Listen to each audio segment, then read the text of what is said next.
Oke.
Hutan, gunung, sawah, lautan, negeri indah tak terlupakan.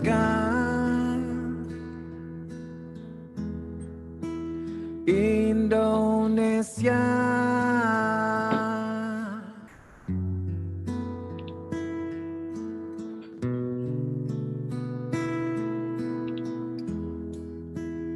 Indonesia.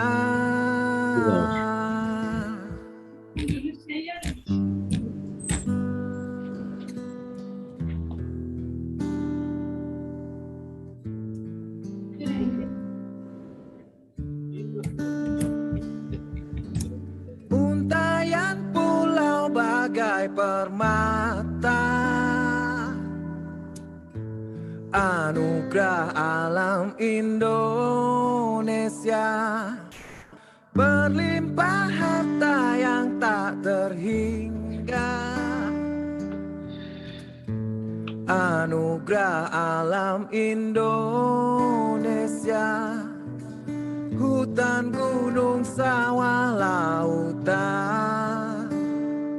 Ya, Ami, Negeri indah can you tak show terlupakan. in the video? Dataran luas indah membentang, anugerah alam Indonesia, zamrud khatulistiwa dunia. Anugerah alam Indonesia, hutan, gunung, sawah, lautan. Negeri indah tak terlupakan.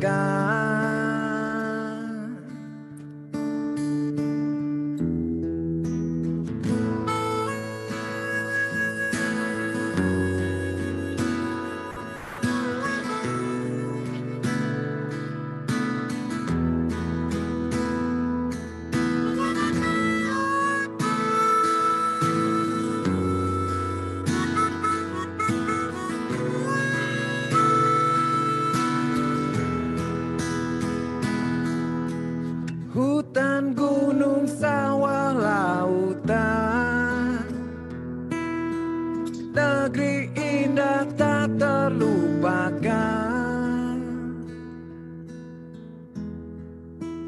Indonesia.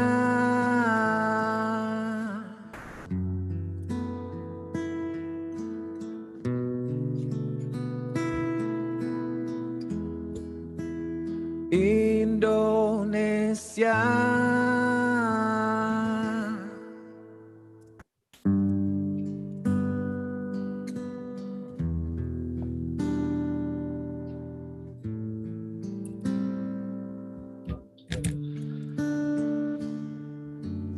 Untayan pulau bagai bagai permata.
Suunnilleen, se kattelee.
Whoa, whoa, whoa, whoa, whoa, whoa, whoa,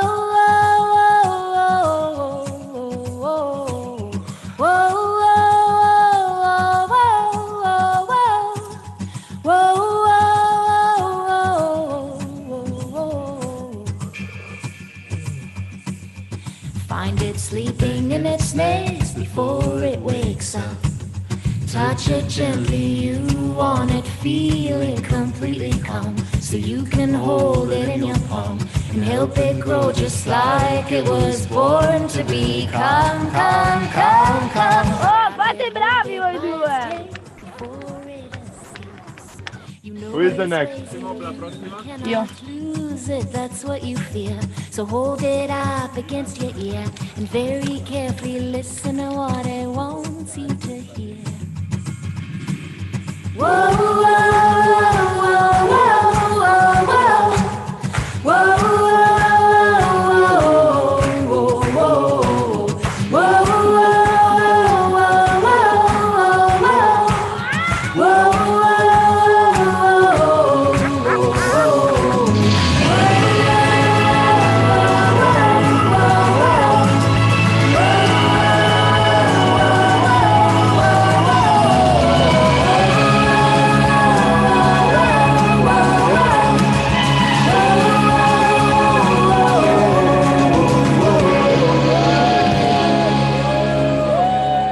You're the pizza guy? Pizza delivery.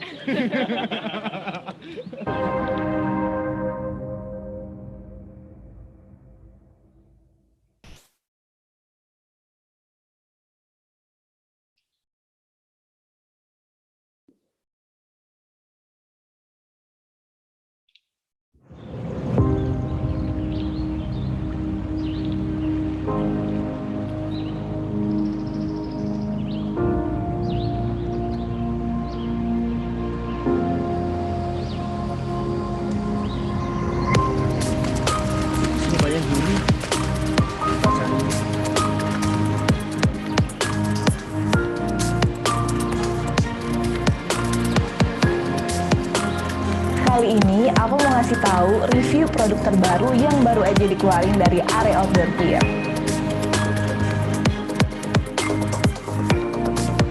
Dan ini jenis ular yang mematikan, bahkan dia lebih mematikan daripada ular kobra.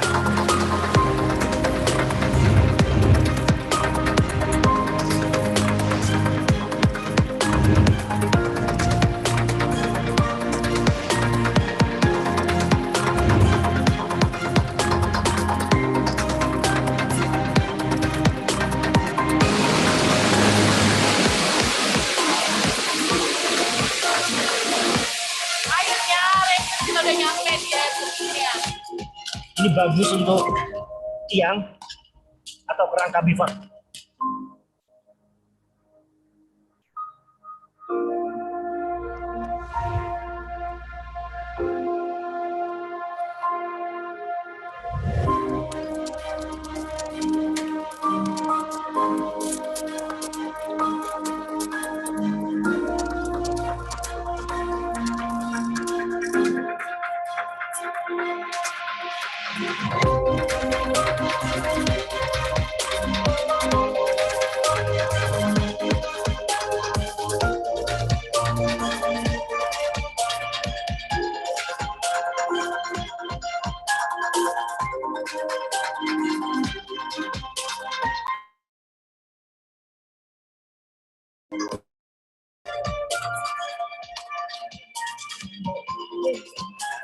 Ya.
Selamat yang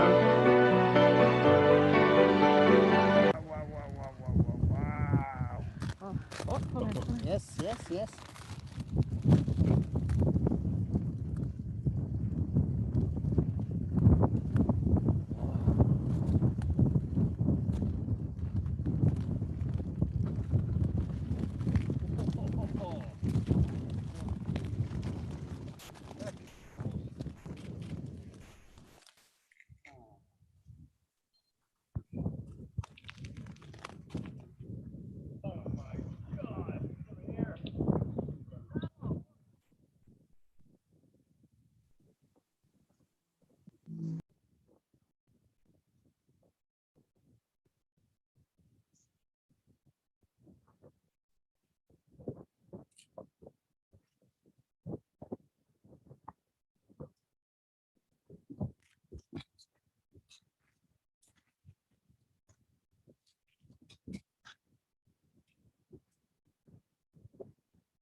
Wow.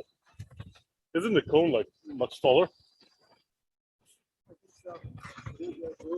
I think where it's coming out with the level like this.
Yeah. Good afternoon, everyone, ladies and gentlemen, and to all over the world. So my name is Andy, but people normally just call me Andy Volcano. Maybe because my job that has been more than 15 years, always chasing and working the volcano activity. Thank you very much for the all participants, honorable here, the speakers, and all the participants. Thank you very much.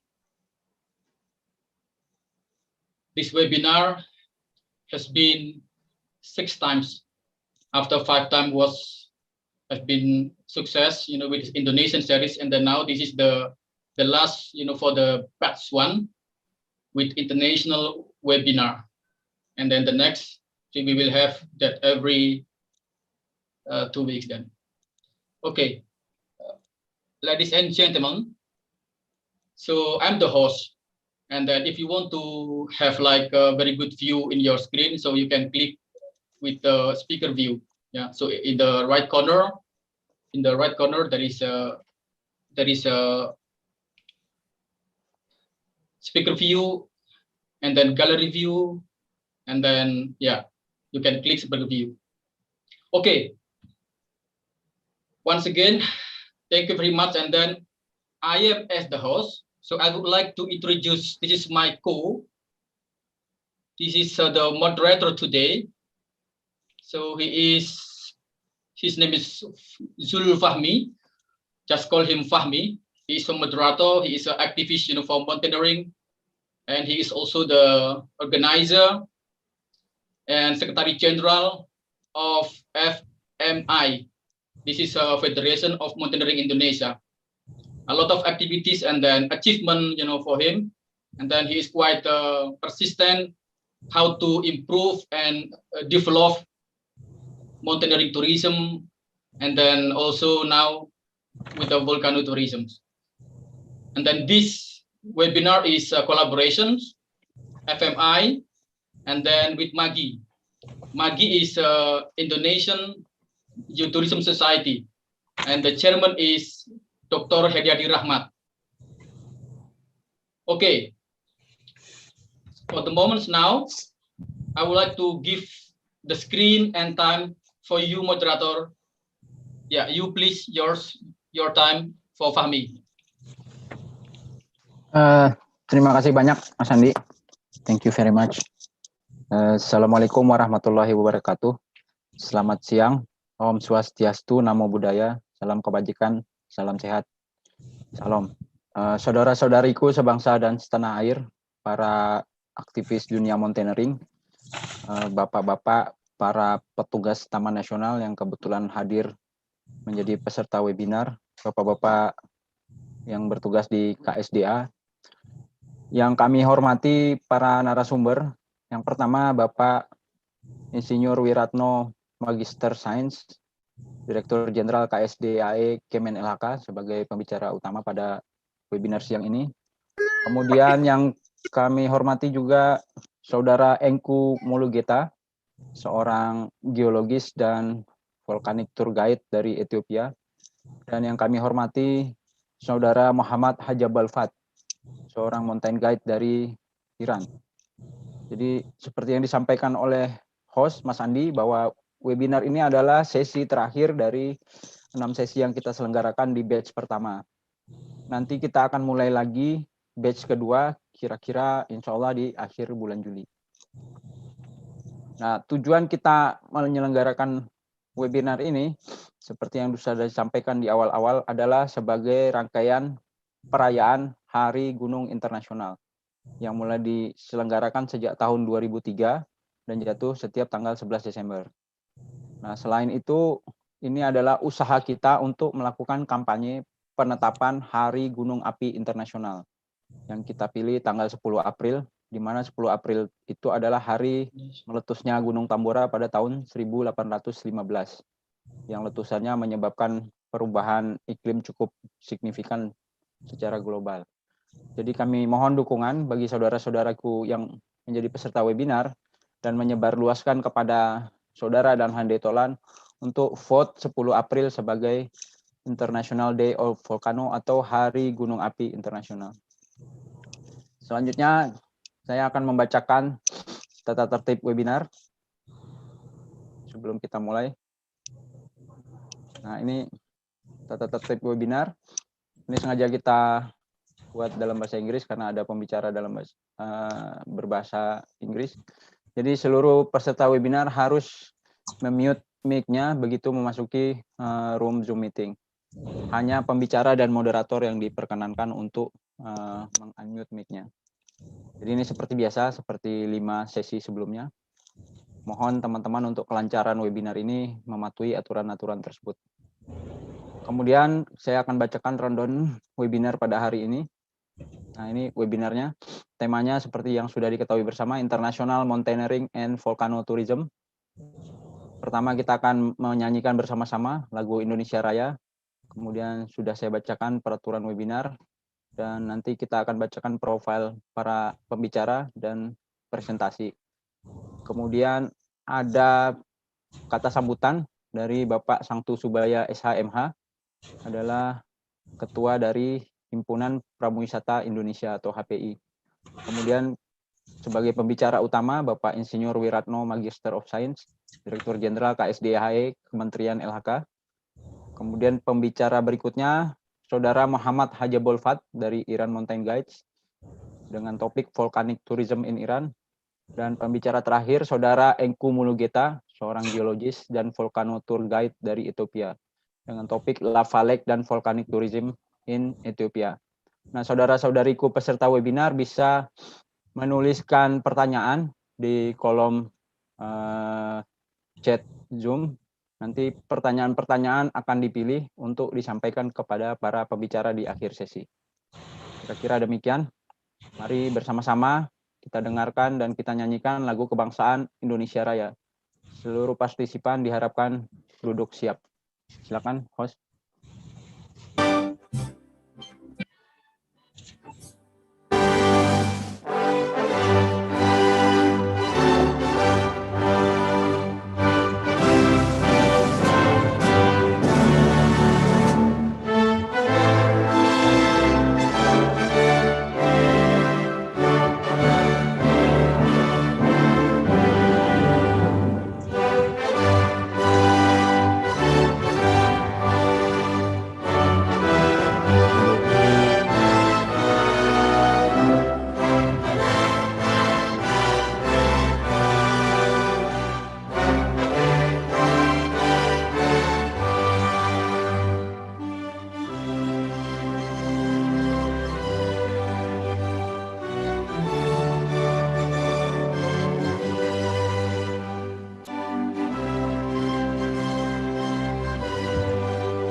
Terima kasih, host. Berikut akan saya bacakan profil dari pengantar yang akan menyampaikan kata sambutan, yaitu Bapak Sangtu Subaya. Ada profilnya, Pak Sangtunya?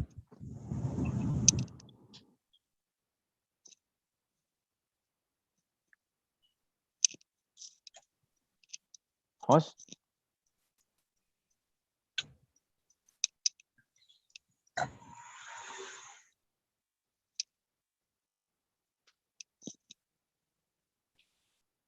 Yeah, hello. Ya, halo. Fahmi? Ya. Yeah, just you can deliver, you can directly to Mr. Sangtu Subaya for the opening speech. Yeah, he is the president of Indonesian Tourist Guide Association of Indonesia. Oke. Terima kasih, host. Untuk menyampaikan kata sambutan kepada Bapak Sangtu Subaya SHMH, Ketua Umum Himpunan Pramuwisata Indonesia atau HPI. Waktu dan layar kami persilakan. Yeah,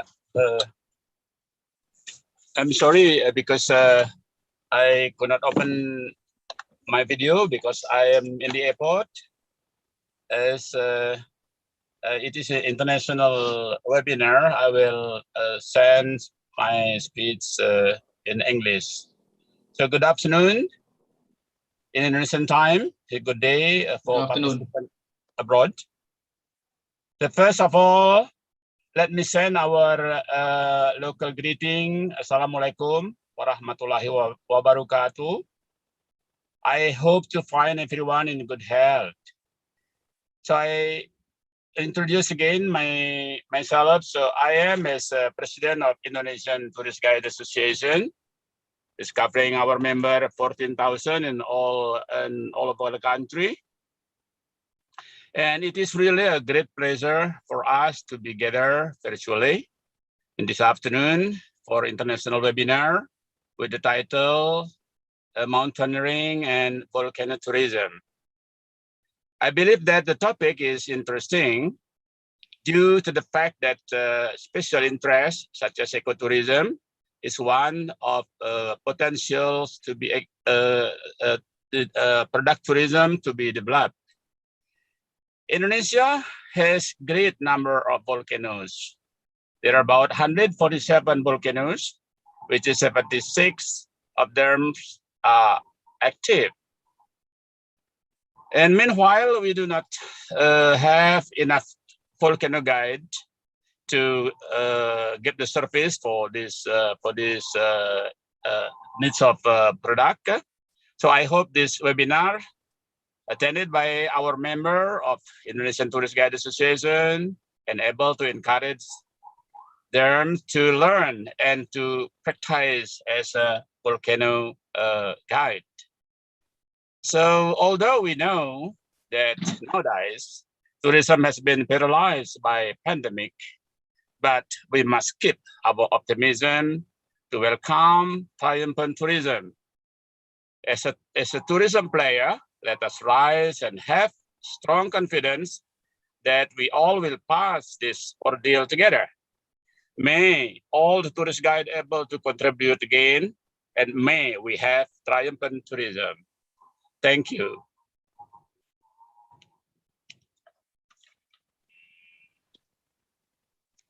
Terima kasih banyak kita ucapkan kepada Bapak Sangtu Subaya. Thank you very much for the opening speech, Mr. Sangtu Subaya, the Chairman of Indonesian Tourist Guide Association. Berikutnya kita akan mendengarkan paparan dari narasumber utama. Beliau adalah Bapak Insinyur Wiratno, Magister of Science, yang sehari-hari menjabat sebagai Direktur Jenderal KSDAH Kemen LHK. Selain itu, beliau juga adalah salah seorang Dewan Pembina Federasi Mountaineering Indonesia. Berikut kurikulum vitae-nya. Beliau lahir tanggal 28 Maret 1962, dan kemudian alamat rumahnya ada di Yogyakarta. Kemudian pengalaman kerja, Direktur Penyiapan Kawasan Perhutanan Sosial, Dijen Perhutanan Sosial dan Kemitraan Lingkungan, Kementerian Lingkungan Hidup dan Kehutanan, Januari 2016 sampai sekarang. Dan banyak lagi pengalaman-pengalaman beliau. Kemudian pendidikan beliau, Sarjana Kehutanan, Universitas Gajah Mada, dan kemudian Magister of Science-nya mengenai survei dari universitasnya nggak terbaca di sini. ITC ya. Belanda, Mas. Ya. ITC Belanda, ya. Terima kasih, Pak. Karena tulisannya kecil saya. Iya, makasih. Jadi, saudara-saudariku sebangsa setanah air, mari kita dengarkan paparan dari narasumber utama kita. So, all the participants of webinar, let us hear the presentation from the key speaker, Mr. Insinyur Wiratno, Magister of Science. Waktu dan layar kami persilakan. Terima kasih, izin saya share screen ya.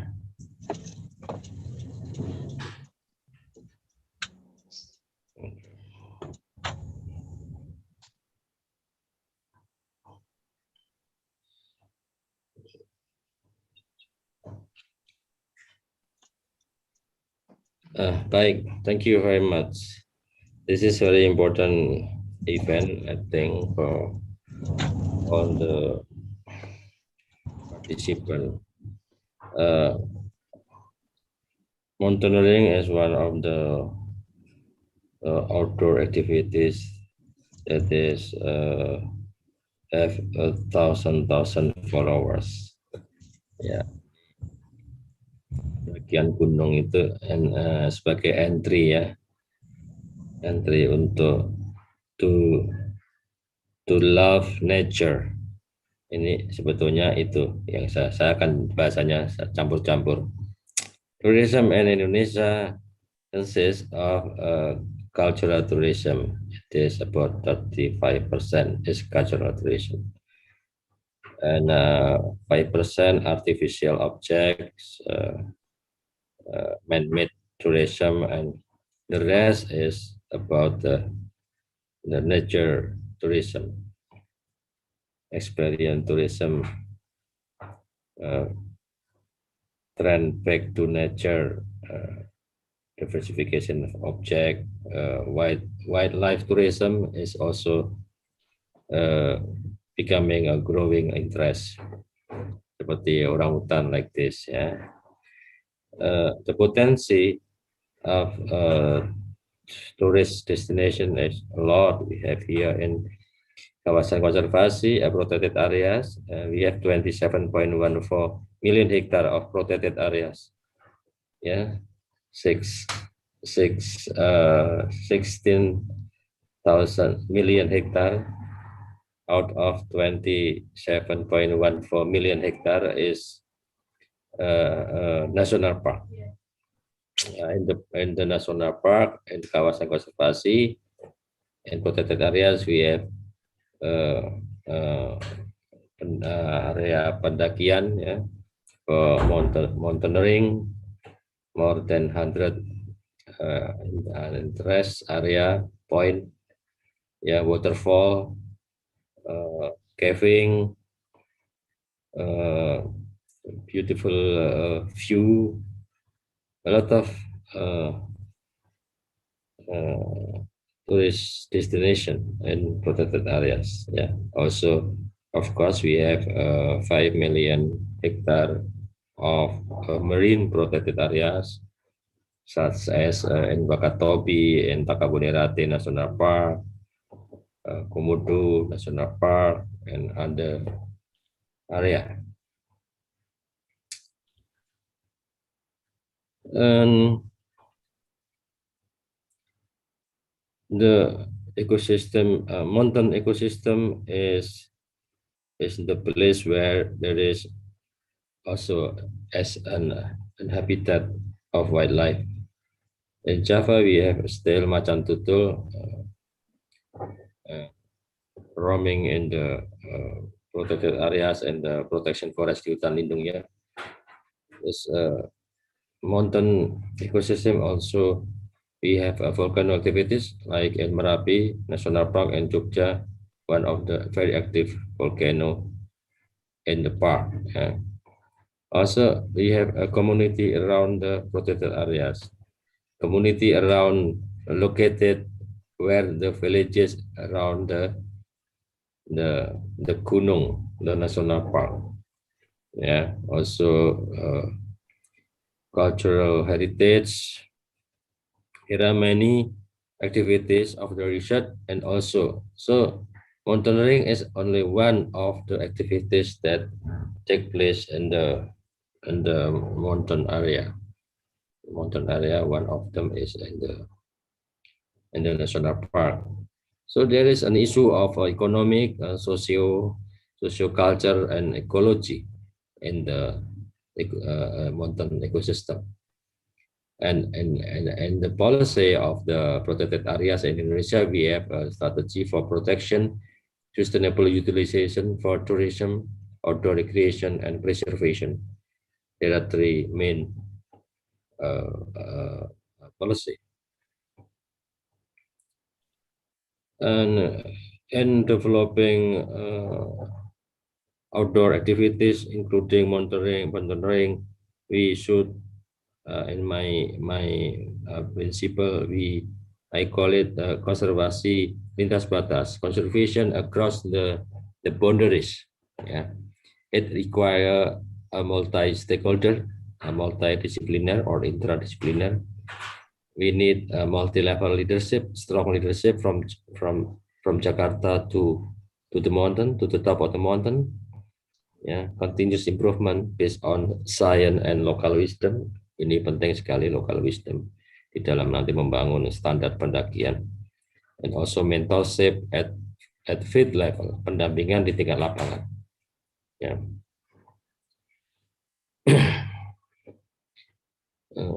Conservation across the boundaries principle require also that we put conservation as our common agenda, our common ground. Yeah, and we have to strengthen each other. We have to work together in the common platform. Ini penting sekali dalam konservasi. And the principle of conservation, there are three M principles. We should have a mutual respect, mutual trust, and mutual benefit. Jadi dalam pengembangan mountaineering nanti yang berstandar internasional, if we want to develop mountaineering standard globally, we should have, I believe that we should develop or consider the three principles of collaboration, mutual respect, mutual trust, and mutual benefit. A link to that, I just to remind that if we work in collaboration, if the collaboration is still in the very beginning and the trust is very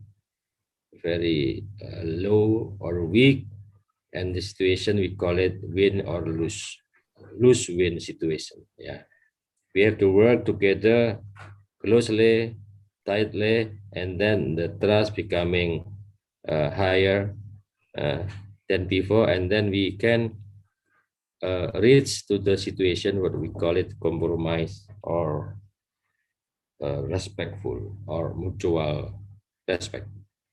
And when collaboration becoming higher, and then the trust is also as a result that a very good result, and then we can get the win-win situation. It is the theory from the coffee, Stephen Covey. I have a concept of extended family. Extended family is a social capital. It's very important to develop norm, values, respect, trust, networking, and across collaboration across the boundaries. This is the principle of extended family. FME, I consider as a extended family.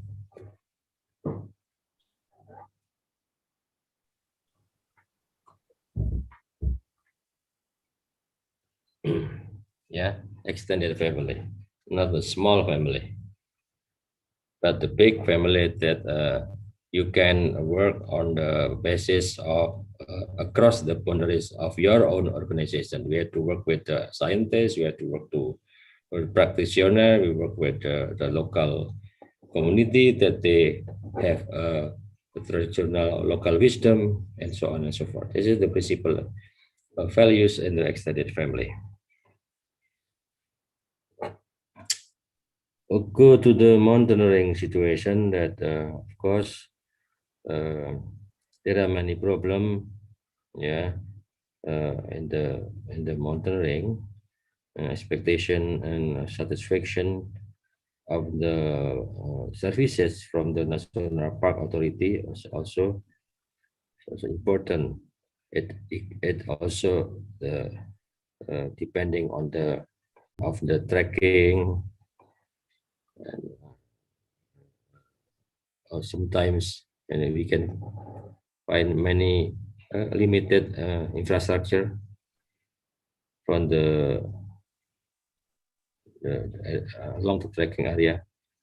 Also, there is a problem of the governance in relation to trekking management, visitor management, garbage problem, safety problems, and so on and so forth.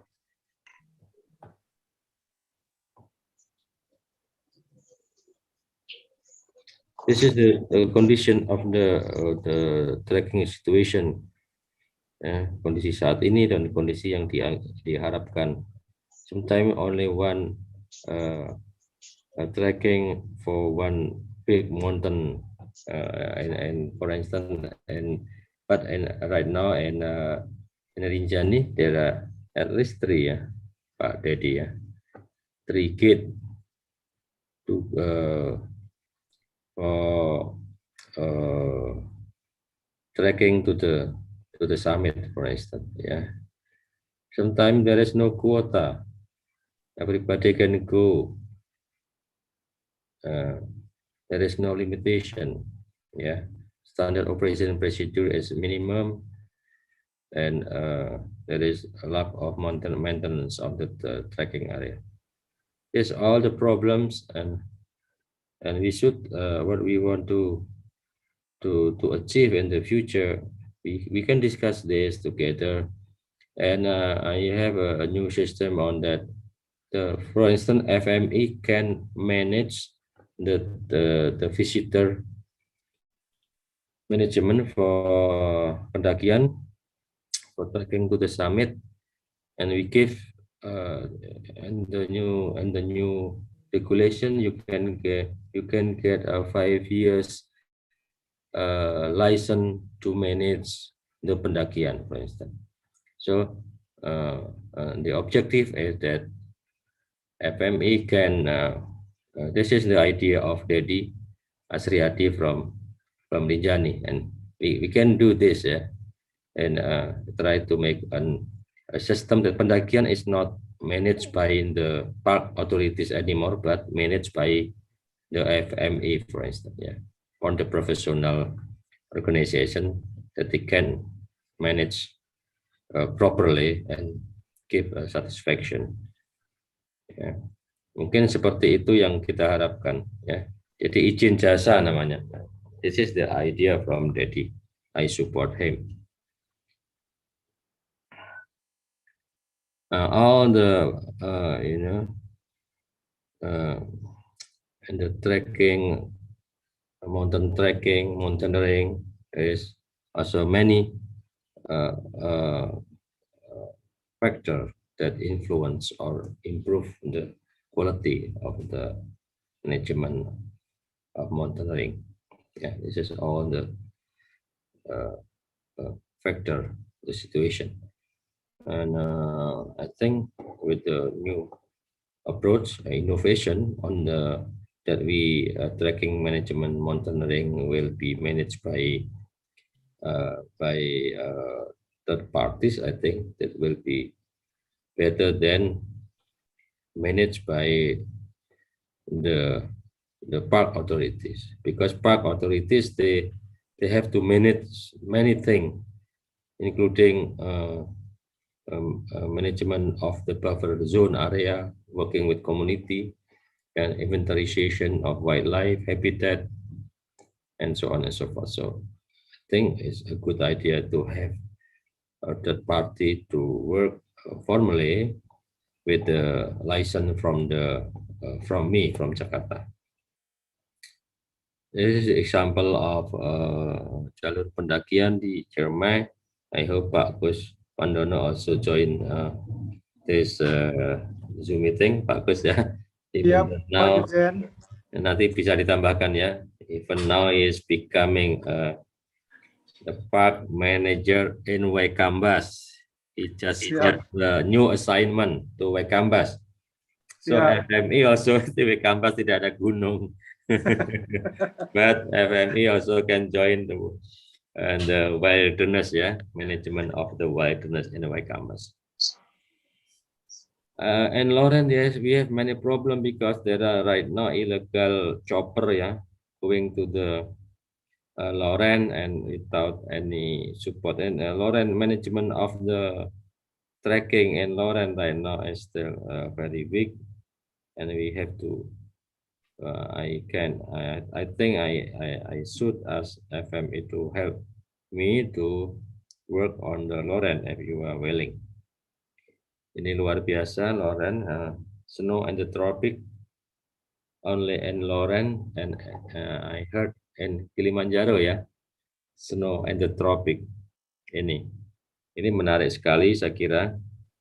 Ya, we want to go to what we want is the quality tourism, not quantitative, but we can manage a smaller visitor, but with the high quality of the services. Ya, itu yang penting.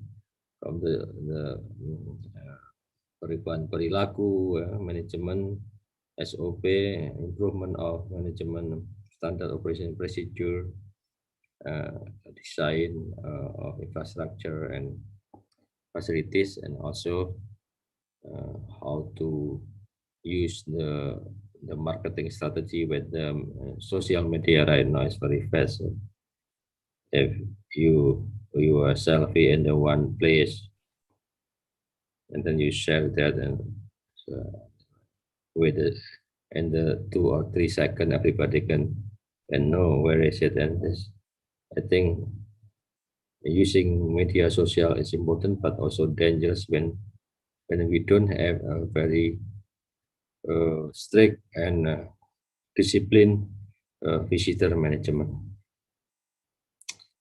Ini teman-teman pasti lebih tahu detailnya. Kalau di Gunung Gede juga, ini plastik saya kira ya problem besar ya, masih plastik garbage ini. Saya kira di Selo saya juga menyaksikan banyak problem, juga di Merbabu.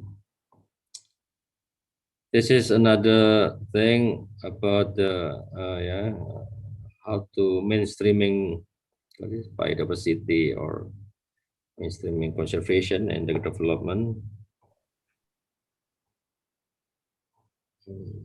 We need approach on structural approach. Cultural approach is also important.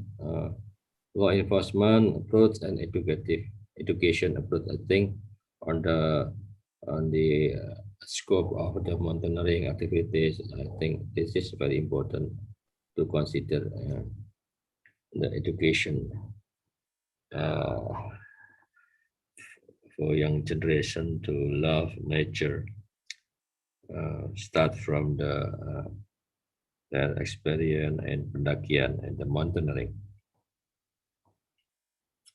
Collaboration, pentahelix collaboration is collaboration amongst government, community, academia, private sector, media. I think this is also important in developing all this initiative on the mountaineering across the world. This is the principle of development of, we can use this on the mountaineering aspect, issue of the institution, strengthening the institution based on the local potency. Every mountain, they have their own character, historic background and situation of the socio-culture and economic sensitivity of the and the scope of geology and so on and so forth, yeah, like in Merapi, and support for preservation and conservation. Important to consider working support from central to the local authorities and working with the private sector and practitioner and expert. I end my introduction or speech with the backdrop in Trondheim, stated by C.S. Lewis. He said that you can't go back and change the beginning, but you can start where you are and change the ending. Start. Ya, jadi kita nggak bisa lagi merubah yang sudah lama, tapi ya kita bisa memulai saat ini untuk membangun masa depan, ide-ide baru, inovasi tentang mountaineering yang sehat, terutama di era pandemi ini.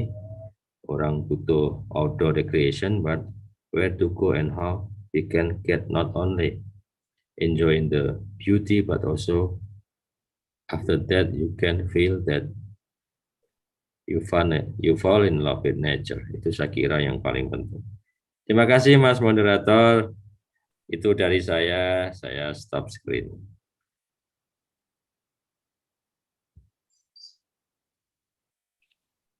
Terima kasih banyak kita ucapkan kepada Pak Insinyur Wiratno, Magister Sains, atas paparannya.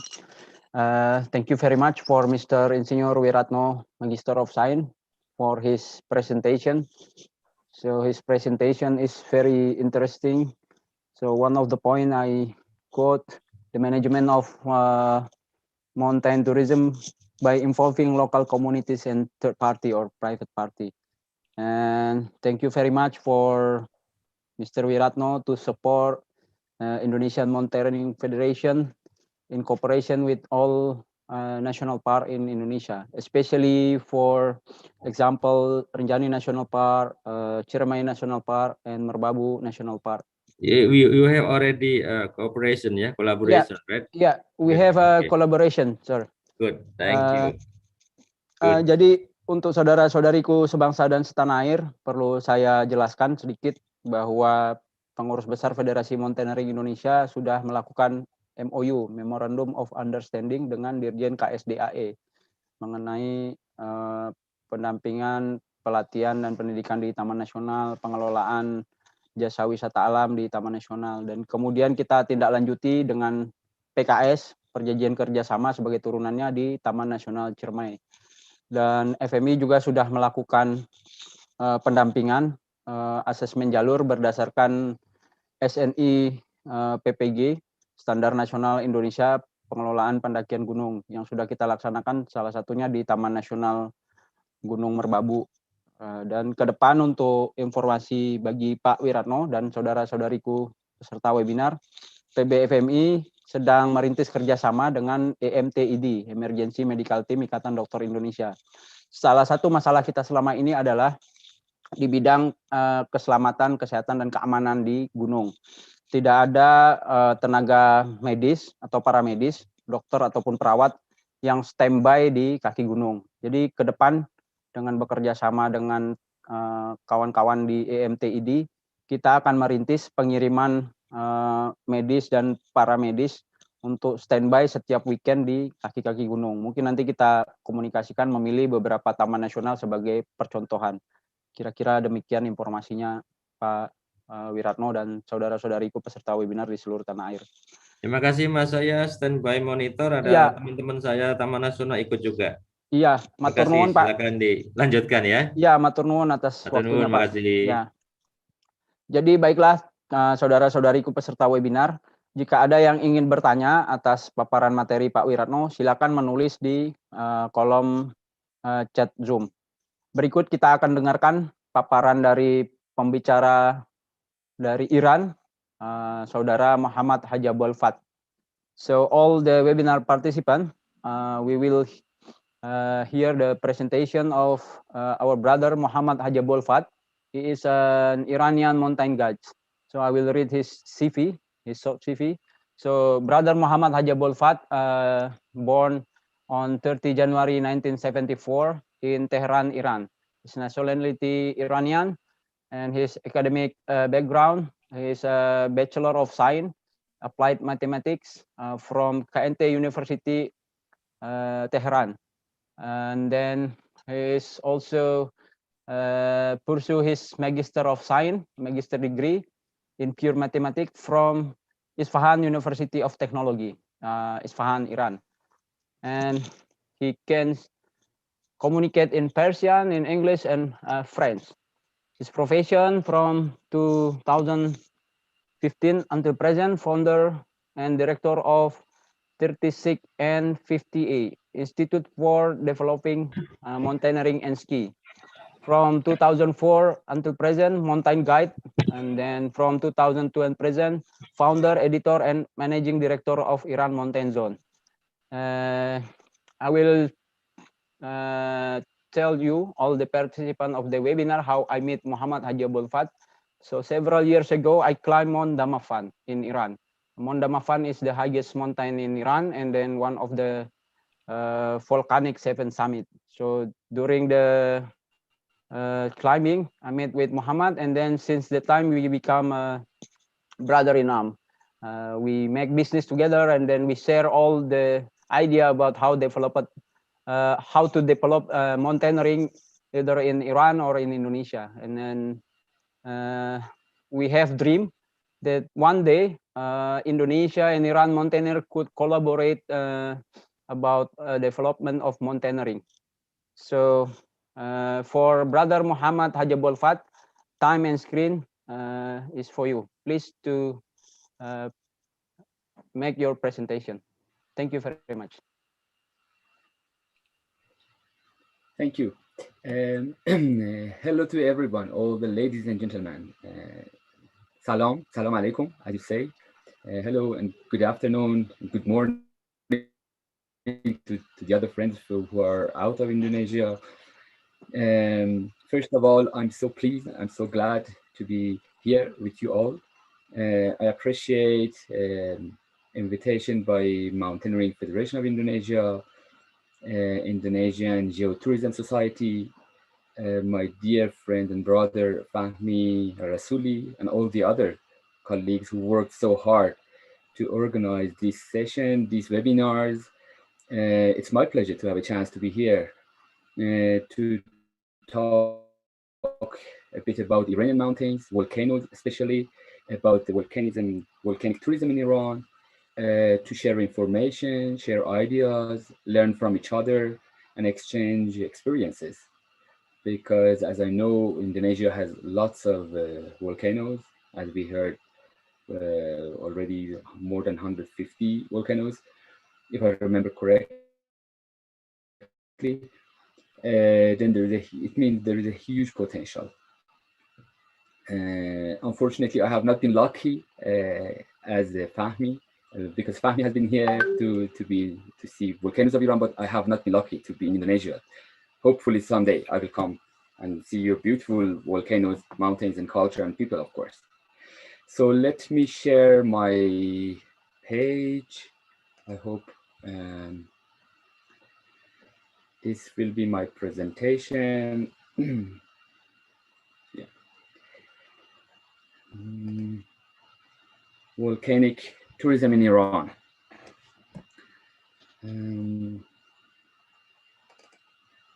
Okay. First of all, I'm going to talk a bit, tell some facts about Iran, its geography, history, population, and everything. Iran is a country located in Middle East. The country is Oman to connect Iran to the ocean in the North Caspian Sea, and the other, you see in the picture there, in the map, the neighbor countries. There are more than 80 million people, 83 million people living in the country, and the area of the land is more than 1.6 million square kilometers. Many people who don't know Iran, or they have not traveled to Iran, they think maybe the country is a big desert, but because it's in between many Arabian countries. But no, it's a bit different. As you see, we have desert in the center, more or less, and the mountains are in the north and in the west, of course. And we have different ethnic groups in Iran. From majority of Iranians, they are Persians.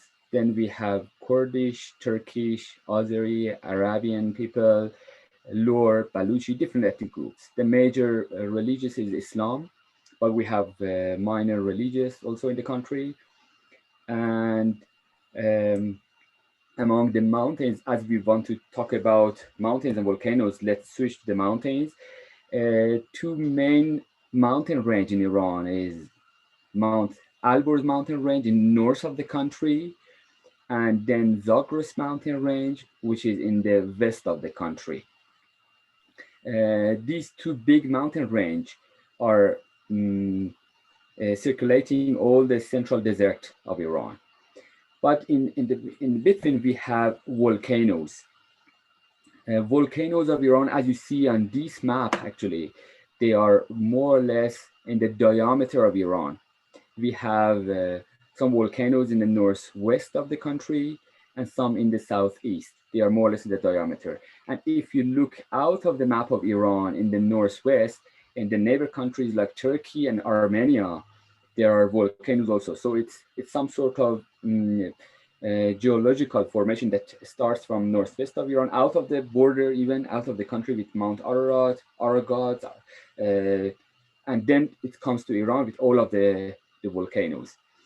As we want to name the major volcanoes in Iran, I could say the major ones are, the highest one is Mount Damavand, the most famous one maybe, and then Sabalan, which is the third highest mountain of the country also, with 4,800 meters altitude. Then we have Mount Taftan and Bazman in the southeast of the country, and Mount Sahand, which is a huge volcanic massif again in the northeast. I put them in a row by the elevation, by the altitude. As you see, Mount Damavand with the altitude of more than 5,600 meters is the highest peak of the country and the highest volcano in Asia, actually. We will talk about this later. And the number of volcanoes in Iran is not that high like what you do have in Indonesia or we have in the other countries. So tourism of Iran, or the volcanic tourism of Iran, is a bit more focused on Mount Damavand, which is the highest and also the most iconic one, and a bit on Mount Sabalan and Sahand. So the other ones, which are a bit less important from point of view of our topic today, I mean the volcanic tourism, I don't put too many times on them. And then I try to focus mostly on this major Damavand and Sabalan. So talking about Mount the Damavand, Damavand is located in Mazandaran province, north of the country. The interesting part is this beautiful mountain, this stratovolcano, is not that far away from the capital. Damavand is, let's say, less than 60 kilometers from the Tehran, the capital. So in a clear day, which is not very usual in a populated city of Tehran, but anyway, in a clear day, you could see this volcano, beautiful volcano. As I told, the elevation is 5,609 meters. Previously, they were thinking a bit higher, 5,671. Maybe you have seen in some other source of information or books or whatever, but the actual one is 5,609. And Damavand is a dormant volcano. And there is no record on the 1,000 years before. It's not something recent, but still in the mountain we have some minor activities. Something that makes Damavand of more interest is not only Damavand is the highest mountain in the country and highest mountain in the Middle East. Damavand is in the list of volcanic 7 summits. Most probably you know the idea, but just for those of you who may not be informed about 7 volcanic summits, it's the highest volcano in whole Asia, they say. So if you're of those type of outdoor enthusiasts who were thinking about 7 summit or 7 volcanic summit as a more affordable variation, Damavand is in the list. As you see in the map, Elbrus is as the highest volcano of Europe, Kilimanjaro is the highest volcano in Africa, Ojos del Salado or Izabal. An interesting one that the Mount Gilov in Papua is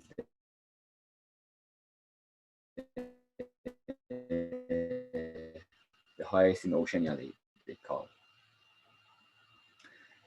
About Mount Damavand, we have to say, as I told, it's a dormant volcano, but still, if you go at the top of the mountain, at the very top, there are some fumarole.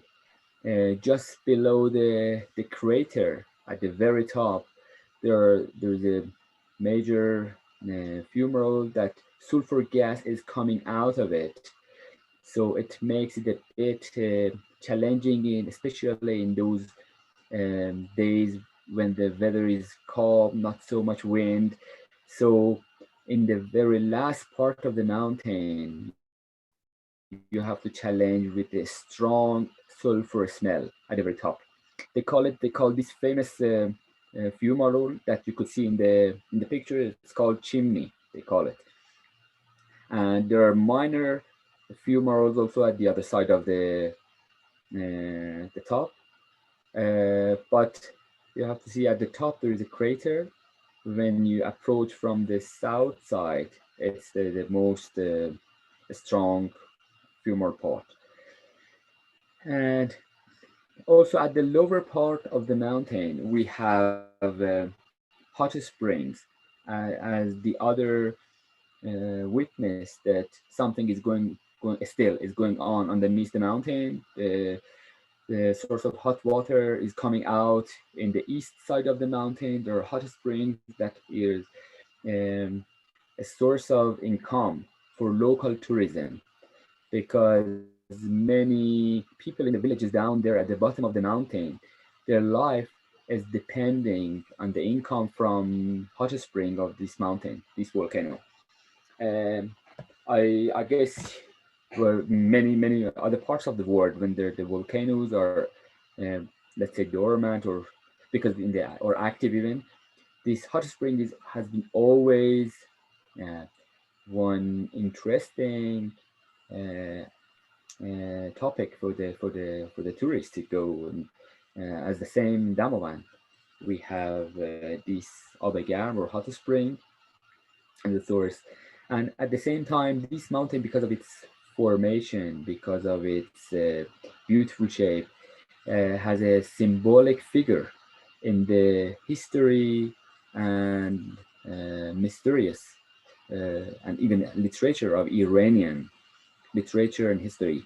So even if you look at the local note bills, the money at the back, you see Mount Damavand. Or if you're landing at the airport in Tehran, or you're driving in the highways, wherever you see the picture of Mount Damavand almost everywhere.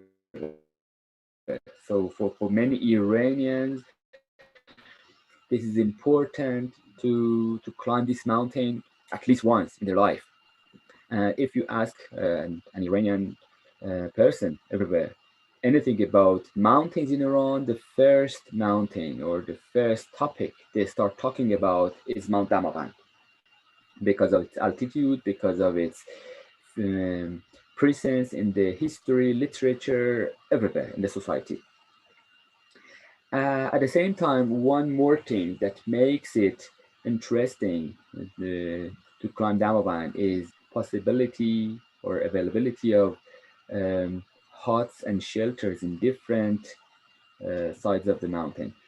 Of course, there are some critics and there are some against these shelters and huts and their activities, but at the same time, many support for having shelters and huts in different mountains. But here at 4 different sides of the mountain, there are different huts, there are services.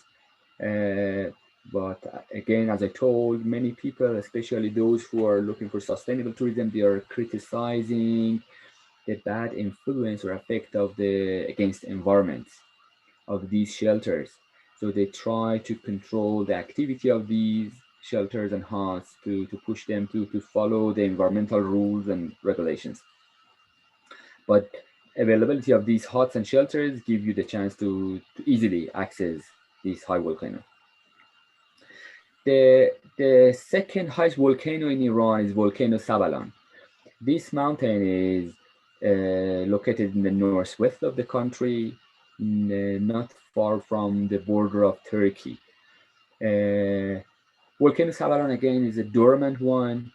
It's with the altitude of 4,811 meters, more or less at the same altitude as the highest, the highest of the Alps, I mean Mont Blanc, more or less. There are glaciers, of course, in Mount Sabalan also. And for the people of that part of the country in Iran, which are Azeri-speaking people, Iranian Azeri people, Sabalan has been a sacred mountain also. And still nowadays, when you go to Sabalan in summertime especially, you see many locals who are coming even with the normal dress code. They are coming to the bottom of the mountain, even to the shelter, because they believe this is a special and unique mountain. Of course, because of its beauty, because of its nature, and because of the story behind this. And the volcano Sabalan is a major role in the tourism of northwest of Iran, Azerbaijan provinces, as one of the major attractions.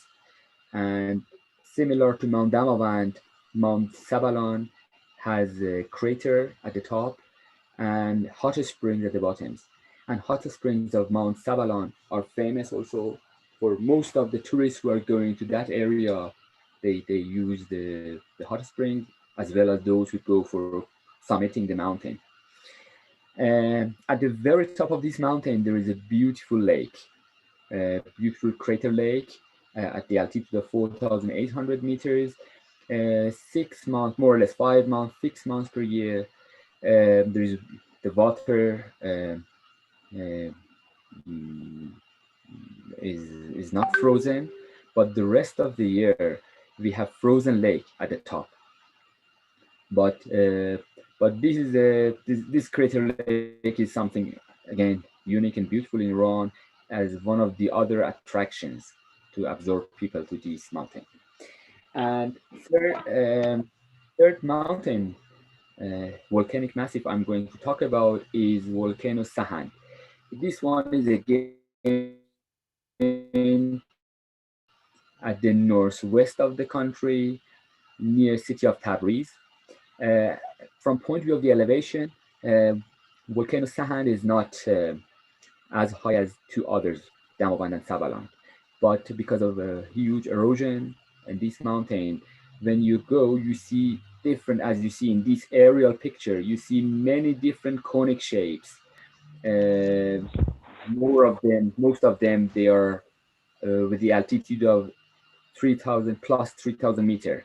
The highest is called Mount Kamal with the altitude of 3,710. And in this area, again, we have a volcanic formation, like a very beautiful village which was excavated.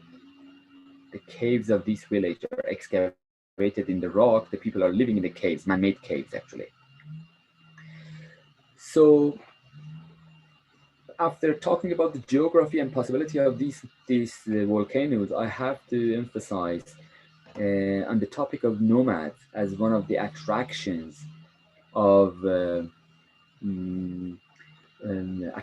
tourism around these volcanoes in Iran, because in most of these volcanoes, including Damavand, Sabalan, Sahand, we have Iranian nomads, but different nomads from different tribes. You know, in northwest near Sabalan, as you see in the big pictures, we have Shah Zaman nomads. In lower one in Damavand area, we have the other family of nomads.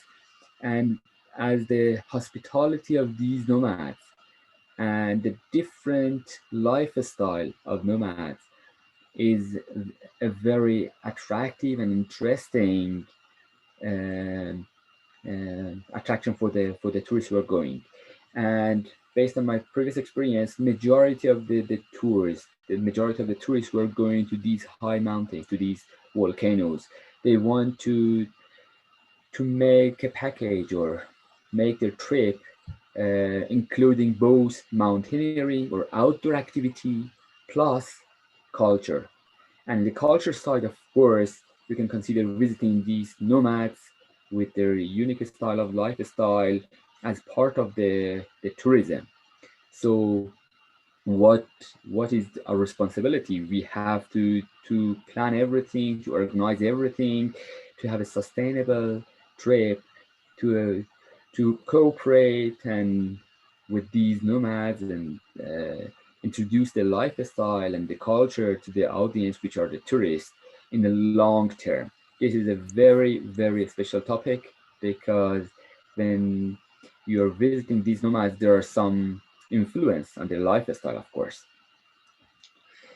And as the other attractions or the other interesting part for that attracts tourists or people in the tourism part of the volcanoes in Iran, I have listed shortly, not a long list, a short list of different type of activities or challenges that was bringing people toward these volcanoes. For example, let's say, as I talked already, being the highest volcano in Asia has been bringing many attraction and many tourists from the other countries, and many were trying to come to these high mountains. For example, Damavand, as the highest volcano in Iran, has a specific location, a distance between Caspian Sea, which is even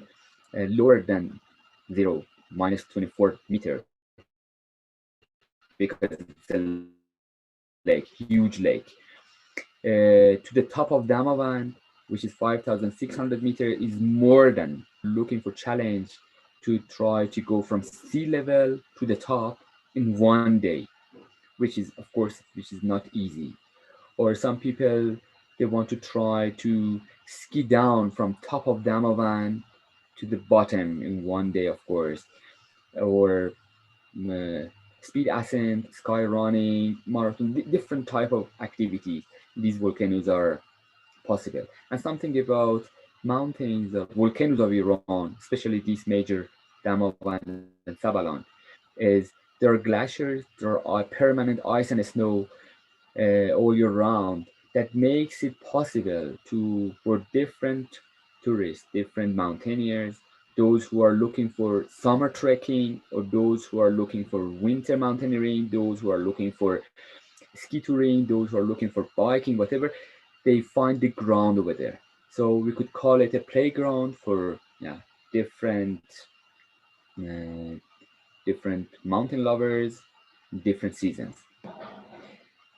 And if you want to know a bit more about the proper season to travel to Iran to enjoy the volcanoes, it depends what type of activity you want to do.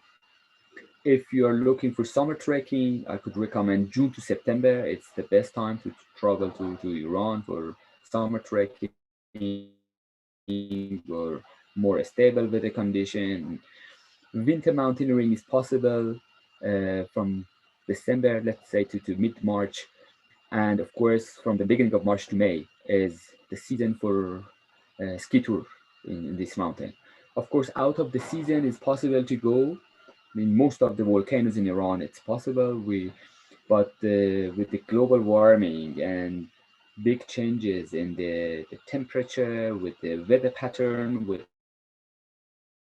the precipitation and everything, it's very important to then decide when is the best time to come with it. And to make my presentation short, and at the end, I want to offer some suggestions for better volcanic tourism based on personal experience in the volcanic tourism in Iran. What we have done here and what we had seen was bringing some problems. Some we could manage to solve in the Iranian Tourism Society and Iranian Mountaineering Tourism Society. Some still are challenges. We are working on it. Some are big challenges. We still don't know what will be the good solution for it.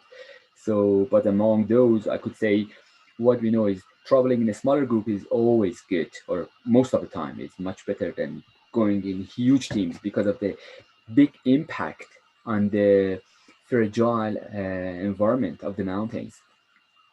Flora and fauna will be destroyed with the huge or mass tourism or huge groups who are coming. And at the same time,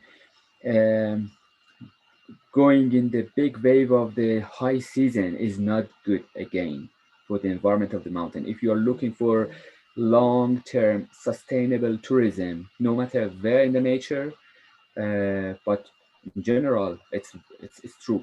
It's much better stay away a bit or try to plan a bit out of the high season because we are putting pressure on the environment of these volcanoes. And using the local tourism service, especially private sector, is always something recommended by major tourism advisors, which helps the sustainable tourism again. And of course, the environmental issues, especially bringing all the rubbish and leaving no trace and everything, is something we all have to pay attention if we want to work on the volcanic tourism, no matter in which country, I guess, wherever on the planet. So I hope my short introduction about volcanic tourism and volcanoes of Iran give you some image or some perspective about what we do have in the country. I don't want to go out of my times because my time is more or less done, but I will be here if anyone has any question about volcanoes in Iran, volcanic tourism in Iran, and I could answer. That would be my pleasure. These webinars to all of you, ladies and gentlemen, for joining this, and I look forward for a good cooperation between Iran, Indonesia, and the volcanic tourism in the future. Thank you.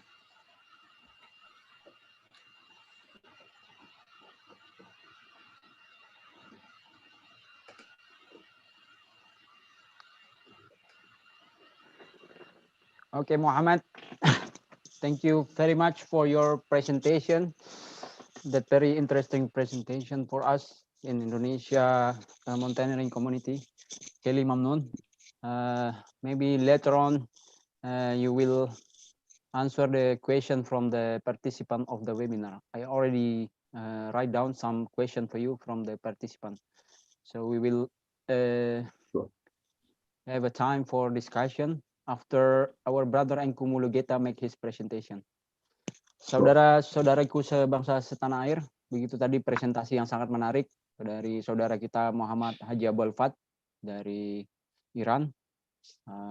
Jadi beberapa catatan yang saya catat adalah bahwa gunung tertinggi di Iran itu adalah Mondamavan, yang juga salah satu volcanic seven summit atau gunung berapi tertinggi di 7 puncak lempeng benua.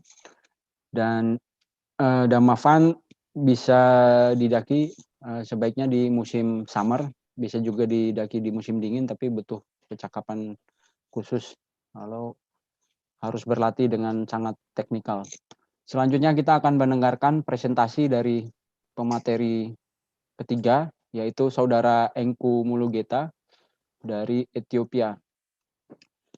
Saya akan bacakan CV-nya beliau. So, all the webinar participants, we will hear the presentation from our brother Engku Mulugeta. He is an Ethiopian geologist, geo and volcanological tour guide, volcano expedition organizer, and volcano discovery team. Mr. Engku, besides of geologist, also organize lava tour in Ethiopia. For time and screen, I would give to you my brother Engku Mulugeta. Please go ahead to deliver your presentation. Okay, thank you very much. Can you hear me? Yes, yes. Okay, thank you very much for presenting me to the rest of my friends participating in this mountaineering and volcano tourism webinar meeting. It was my long time dream to participate and present my country, Ethiopia, in such an international scenario. I would like to give some introduction about my country, Ethiopia, and about its geotourism potential of the country. And I would like to share now my screen and present my speech.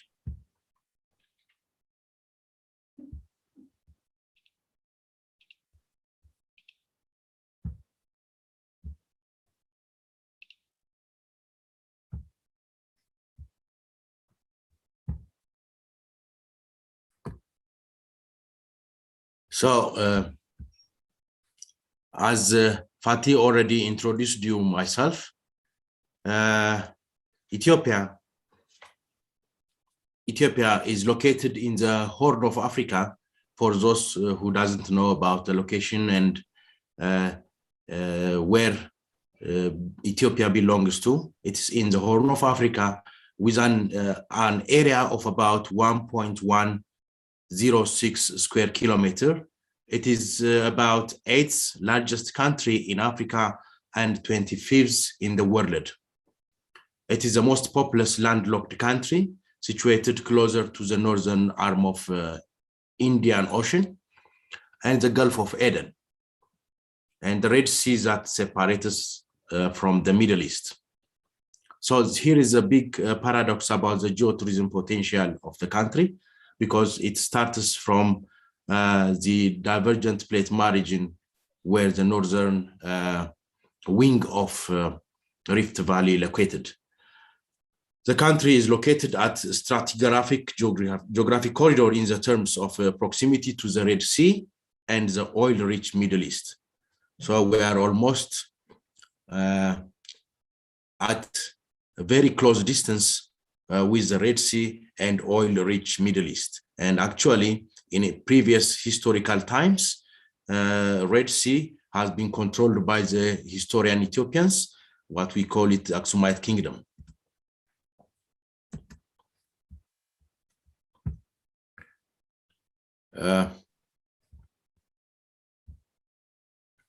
So as you can see it, the country extends from 3 degrees north, Moyale on the border with Kenya, and to 15 degrees north, 15 degrees north latitude, and 33 degrees east, Akobo Gambella region, and 248 degrees east longitude. Because of its location, Ethiopia experienced a tropical climate through modified by high altitude in most parts of the central highlands, yielding to a temperature of climate regime unlike the mid and high altitude regions of the world. There is no significant annual temperature variation in Ethiopia because it's in the tropical region, one, and the other reason is its topography is very good to compromise the climate of Ethiopia, which is influenced by the wind systems emerging from the Indian Ocean, the Atlantic Ocean, then the African-Asian landmass. For your surprise, as you see it on the picture, the topography of Ethiopia is largely determined by the geological activity of the Cenozoic era, where flat basalt during the Oligocene formed flat-topped plateaus dotted by high-rising shield volcanoes, such as the Simien Mountain here, which is the fourth highest mountain in Africa. It is about 4,620 meters above sea level. And you can drop immediately after 150 kilometers here. You can enter dropping down to Dalul region, which is about 125 meters below sea level. So the Ethiopian topographic situation and the paradox starts from here. Within a limited, very limited kilometer range, you can see the highest mountain as well as the lowest lowlands. And besides the Simien Mountain in the northwestern part of Ethiopia here, the RC Valley massifs in the South Ethiopian plateau has been dissected here by a rift valley. So the East African rift system formed during the Miocene that bisected Ethiopia plateau along northeast here to southwest direction and formed the main Ethiopian rift and the Afar depression. Later, the geomorphic process such as deep insertion by major river systems have immensely altered the structural landform here and here, creating deep gorges along the Nile River, which is chain on the highlands and wide basins on the lowlands. So the Ethiopian topography is characterized by great diversity accompanied by enormous differences in natural features such as soil, climate, vegetation, and wildlife. And also, it affects the socio-cultural and economic phenomena. So as you see it here, the topography of Ethiopia is largely determined by the geographic activity of the Cenozoic era. So in East Africa, the spreading progress have already torn Saudi Arabia away from the rest of the African continent. Here.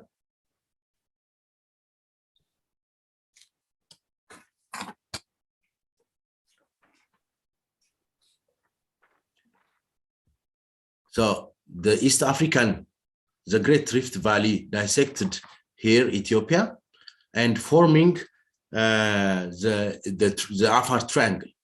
The Afar Triangle is very famous because it is located 125 meters below sea level, and the crust here is the oceanic crust without water. So the actively splitting African plate and the Arabian plate meet in what geologists call a triple junction plate.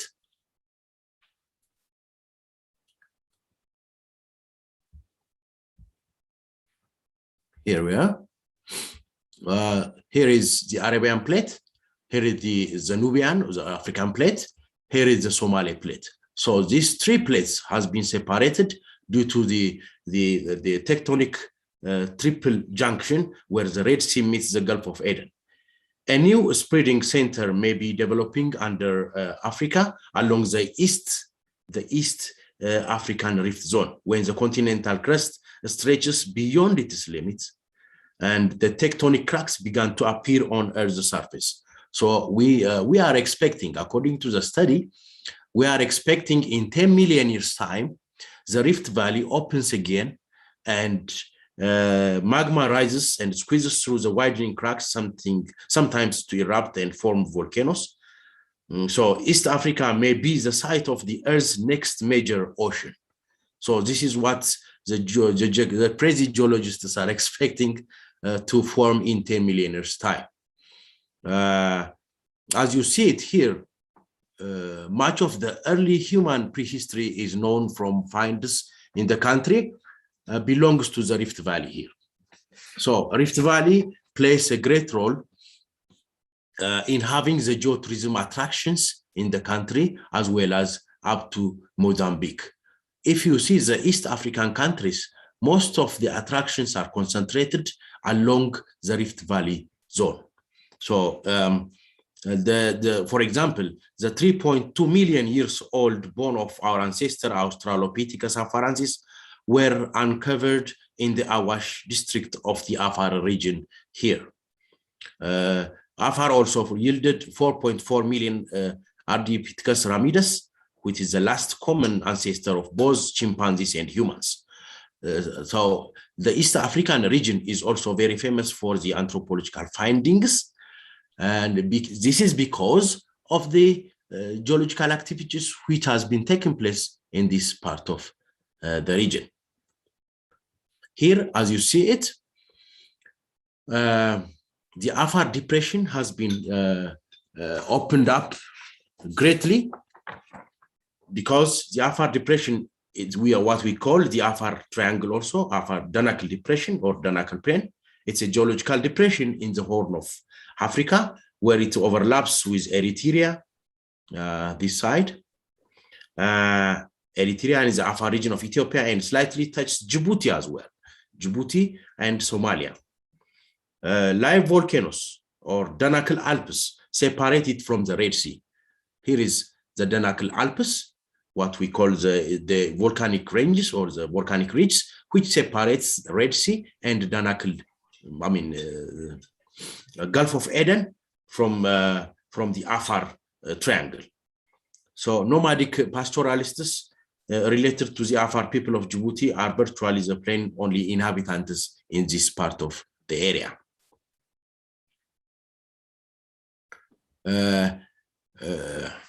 There are many geological or geotourism factors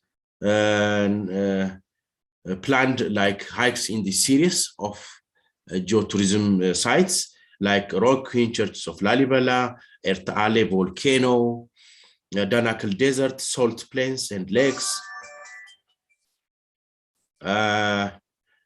Dalul Halo volcanic hydrothermal systems, and Samim Mountain, as I have showed you earlier. These are some of the geotourism factors and areas which can be encountered in the volcano tourism part.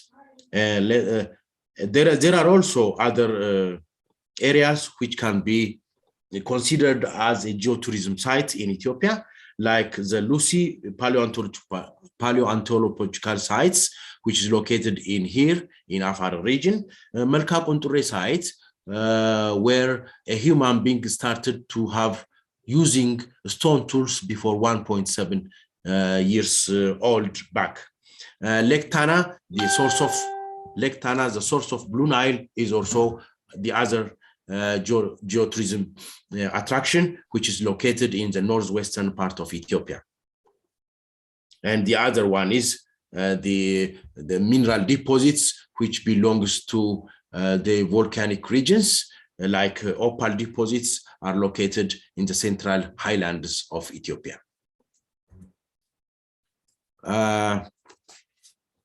You can see here some of the extension with dike emplacement, normal faults, graben syncline, and lava infills, which is a shield volcano with caldera. And this is how the volcanoes are formed along the Rift Valley and at the Danakil Depression. It is all about the schematic model, which is formulated to show you all the activities along the Rift Valley and Danakil Depression. And this is considered as also one of the geotourism sites in Ethiopia. You can see here some of the Gondwana supercontinent with it is assembled ancient cratons. So this is how the Gondwana land has been separated through time for the last 200 million years back. So here is the dot line shows you the location of Ethiopia or the Horn of Africa along with the East African region. Finally, it has been broken by a Rift Valley, and the Arabian-Nubian shield has been separated from its mother Africa. And Red Sea has been created. Gulf of Eden has been flooded into the Red Sea. Finally, Red Sea, Gulf of Eden, and Rift Valley meets in this point of the region to make up the Afar Depression. Here is the schematic view, how the Earth has been formed in this part of the region. The plume, the mantle plume, this is what we call mantle plume. The mantle plume is a magma coming up to the surface of the Earth, pushing up the lithosphere. And while it's pushing up, the lithosphere will be stretching. And while it's stretching, such kind of Afar Depression, the splitting of the continental drift will happen. This is what is happening in the Afar region. This is what's happening in the active volcanic areas of Ethiopia. So the mantle plume is pushing up and shows how the Arabian plate is separated from the mother African plate. And finally, Red Sea has been created, and Gulf of Eden is also inserting into the East African region. Okay. Finally, we are coming up about the Rift Valley. As you see it, triple junction in the Afar region is shown here, and the crust is thinning up, stretching continental and oceanic crust, as well as areas of exposed flood basalt that preceded rifting in orange color.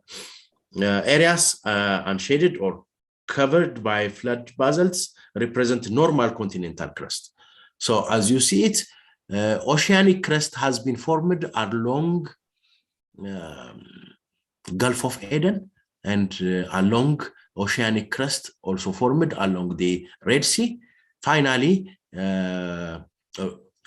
Rift Valley comes up to meet with its brothers of oceanic crust here at the Afar Triangle. That's why the Afar Triangle, or the Afar Depression, or Danakil Depression, is tining up. It's very tiny. The land crust is very tiny. That's why active volcanoes are coming out from the magma chamber up to the crust easily. it can break the crust easily because it's already thinning due to the episodes of Rift Valley and plate tectonic that separates Arabian plate. You can see here the Blue Nile. The Blue Nile fall, what we call it is a sad fall. Blue Nile fall, what you see here is a picture taken before 8 years. The Blue Nile River, what we call it Abbai, comes out from Lake Tana and traveled about 30 kilometers up to here. And as you see it here, it makes a very nice fall. This is just south of Blue Nile or Lake Tana. Below it, the fall in the river forms of 400 kilometer long canyon that has recently been flooded by a hydroelectric dam, causing friction between energy requiring Ethiopia and water requiring Egypt. So here is what we call Abbai, which is traveling about 6,000 kilometers up to Egypt. We are requiring only hydroelectric dam.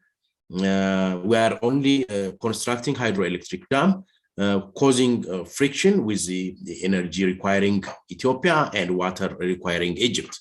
We don't need the water to capture it and settle down in Ethiopia. We want to produce electricity and leave the water to flood its natural direction into Sudan plain and as well as to Egypt. So we are coming now here to the bones of Ardipithecus ramidus, the early Pliocene Australopithecus from the Afar area, to have lived in the forests marginal to the Awash River in the otherwise widespread savanna. So this is considered as the 3.2 million remains of even more famous Lucy is on the display in the National Museum of Ethiopia. It still exists in the National Museum of Ethiopia. And here is just, I came across with this picture just to show you how paleoanthropological sites in Ethiopia are very famous for visits. And here also, we are looking at the semi-mountain massifs.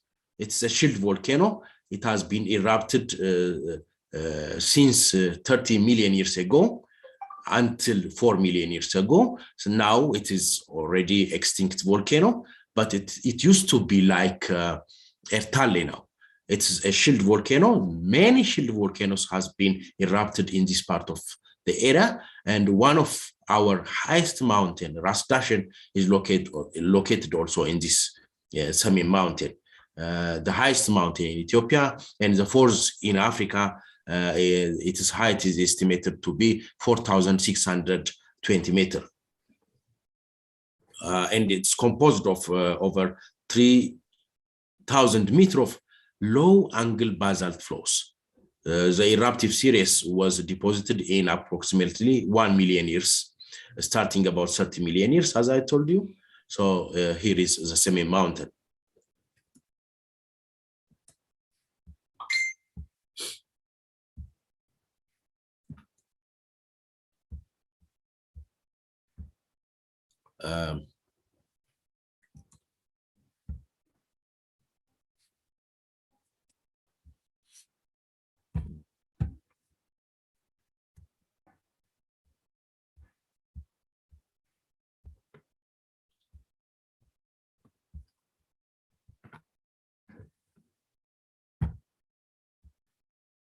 Okay.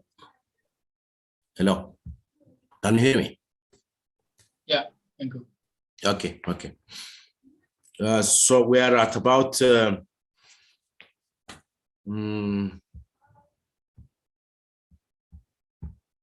I just want to show you one of my last presentation about the Rift Valley. It is one of the historical sites in Ethiopia. It is the Kingdom of Aksum, famous for its carved royal tombs and giant obelisks. It was built, estimated to be between 100 to 780. The obelisks of Aksum which has been taken in 1937 by the Italian invaders and now returned back in 2005. So it is formed by the quarries nearby the town called Aksum. It is a post-trap volcano, phonolithic and trachytic lava erupted between 20 million years up to 50 million years ago. So the stone in phonolithic volcanic neck is particularly well situated for obelisk construction because of its jointing nature. So you can see our ancestors before 3,000 years ago, those people were very civilized and they could manage to carve an obelisk which is about 23 meters long and about 160 tons, which weighs about 500 tons weighs of this stone stele, which is still standing in Aksum. So now we can move to our next presentation about Ertale Lava Lake. Ertale Lava Lake is located in the northeastern part of Ethiopia. In the northeastern part of Ethiopia, which is a very northern tip of Rift Valley, and it is part of the Danakil Depression. As you see it, the volcano along the belt are relatively young. It is about starting from 1 million years ago up to now. So our recent activities or recent volcanic activities are concentrated in this part of the region or in this part of Ethiopia. We have different volcanic ranges. Our famous one is Ertale. Ertale volcano is still famous and still active. I have been there before 2 weeks. And even though it has been collapsed in 2017, still it is in progress to develop a lava lake again. So the whole caldera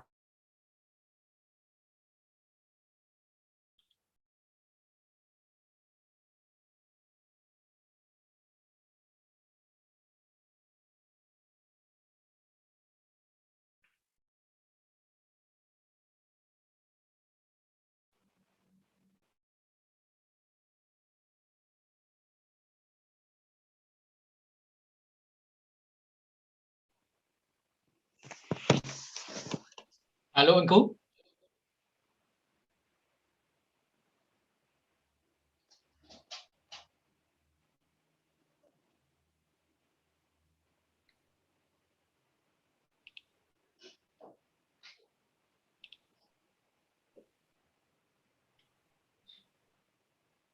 Yeah, hello, Fahmi. It looks like connection of Enku is disconnect for the moment.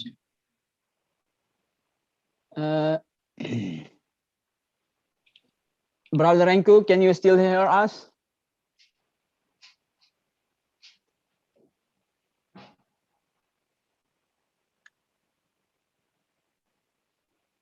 I think he's disconnect. Yeah, so we can wait for a while and then yeah, let's continue. Yeah, internet is like out of Enku for the moment, and then let's wait a little bit. But we can continue maybe with question first with Okay. Mr. Muhammad. Yeah. Okay. So meanwhile, we are waiting the Mr. Wiratno. connection again from our last speaker, Mr. Engku Mulugeta.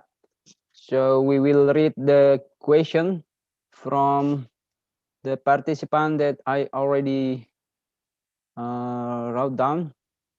There is so many questions, but we choose only 6 questions.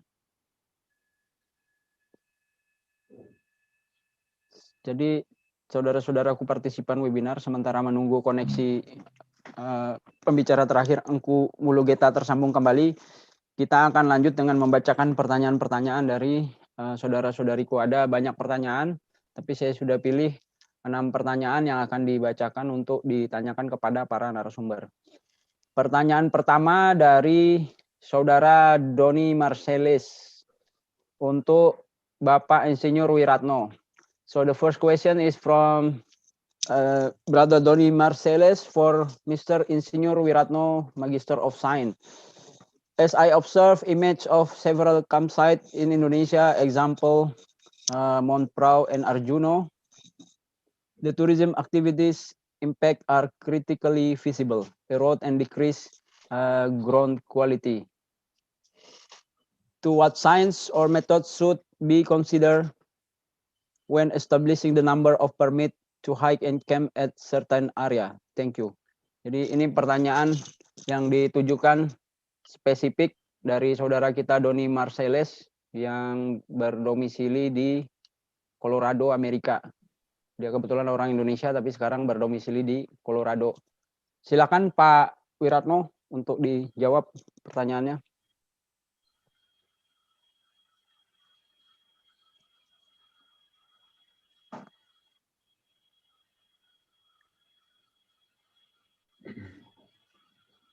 Pak Wiratno, apakah masih tersambung?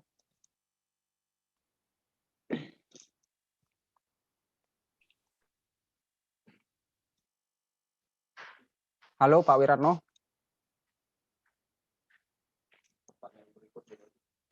Oke, karena Pak Wiratno mungkin sedang ada keperluan, saya bacakan pertanyaan kedua. Pertanyaan kedua ini dari Saudara Rijili Crispina. Pertanyaan ini ditujukan untuk Saudara Muhammad Haji Bulfat. Bagaimana pengendalian COVID-19 di daerah pendakian gunung berapi di Iran dan Afrika Timur? So the second question is from Brother Rijili Crispina. The question is to be answered by Brother Muhammad Haji Bulfat. I want to ask, how is the control of COVID-19 in the volcano climbing area in Iran and East Africa? Thank you. Please, Muhammad, you can answer. Yes, since the beginning of COVID pandemic, there had been a couple of times that authorities in Iran were putting restrictions for using mountaineering huts, entering the the most famous mountains and the busy mountains actually. So by controlling these, they were trying to keep the COVID a bit most controlled, but it was not permanent. Whenever the wave of COVID was going up, they were closing down these huts. They were trying to control the entrance to these national parks, to these high mountains. But as soon as the COVID wave was going down, of course, they were stopping these controls. Because for the last few weeks, the pandemic was a bit down in Iran. So at the moment, I don't know, but as I told again, it's going up and down. Whenever it's up, there's a chance they control the entrance to the national parks and some mountains and shelters. This is the major activity for controlling this pandemic. Oke, thank you very much, Muhammad. Jadi sudah dijawab oleh Muhammad bahwa pengendalian COVID-19 di daerah pendakian gunung berapi di Iran tergantung kepada situasi naik turunnya kasus COVID. Jika situasi kasus COVID-nya meninggi, maka akan ada kontrol ketat di kaki gunung dan pintu masuk pendakian. Saya akan bacakan pertanyaan berikutnya juga untuk Muhammad Haji Bulfat. Mungkin lebih kurang sama ini pertanyaannya. I will read the second question for Muhammad. Looks like similar. It's from Brother Jako Agun. What are the climbing activities on Mount Damavand at this time, which is still in the COVID-19 pandemic season? Is there any special treatment that climbers must comply when arriving there? Jadi pertanyaan dari Jako ini, apa kegiatan pendakian di Mount Damavand yang saat ini masih musim pandemi COVID-19? Apakah ada perlakuan khusus yang harus dipatuhi saat pendaki tiba di sana? Please go ahead, Brother Muhammad, to answer. Yes, I think the main answer is the same answer of the last question. It depends to the wave of COVID. Sometimes they control the entrance route to Mount Damavand, and also they shut down the shelters. But at the same time, there are two more restrictions you need to consider. During the pandemic, since the beginning of pandemic, the Iranian authorities, they are not accepting any tourist visa to Iran. So nowadays, we hear once in a while that they will start, the authorities in Iran, they will start again to issue tourist visa again, but we still don't know when exactly, because they were telling, they will start more or less in June, July. So we don't know. That's something you have to consider, because maybe even traveling to the country will be a bit difficult with these restrictions for the tourist visa. The second one is sometimes the main roads for traveling between one province to the next one. As Mount Damavand is located in Mazandaran province, which is a province in the Caspian Sea area, most of the tourists who are arriving to Tehran, to the capital, when they want to travel to the other provinces, there might be some traffic control in the highway, in the main roads. So not only for tourists or international tourists, for everybody, the road will be blocked because they want to control the spreading the COVID virus from one province to the next province. So that's something else you should consider also. Oke, thank you very much, Muhammad Kelly Mamnun. Jadi Muhammad sudah menjawab pertanyaan tadi dari saudara Jako Agun bahwa sekarang pemerintah Iran tidak menerima turis untuk masuk ke Iran karena situasi COVID ini. Dan selain itu juga di dalam negeri Iran sendiri diadakan pembatasan atau penyekatan jalan, roadblock. Jadi sama kira-kira seperti yang sekarang terjadi di Jakarta ya, mulai kemarin malam kita ada pembatasan keluar masuk Jakarta. Terus saya akan bacakan pertanyaan ketiga juga untuk Muhammad. Muhammad, can you hear me? Yes, I can hear you. This is the last question from the participant of the webinar. So the question is from Brother Roni Marudut Sitomorang from University of Gajah Mada in Yogyakarta. I want to ask, have you ever experienced a snowstorm when climbing? How to survive in extreme weather when climbing on a snowy mountain? Jadi pertanyaan dari Roni Marudut adalah, apakah Anda pernah mengalami badai salju ketika mendaki? Bagaimana cara bertahan dalam cuaca ekstrim ketika mendaki gunung salju? Please, Brother Muhammad, you can answer directly. Yeah, yes. Actually, I have to confess, my first and main activity is winter mountaineering and ski touring, which means I go to the mountain more in winter, in summer. So yeah, I have been in a snowstorm, not once, many times,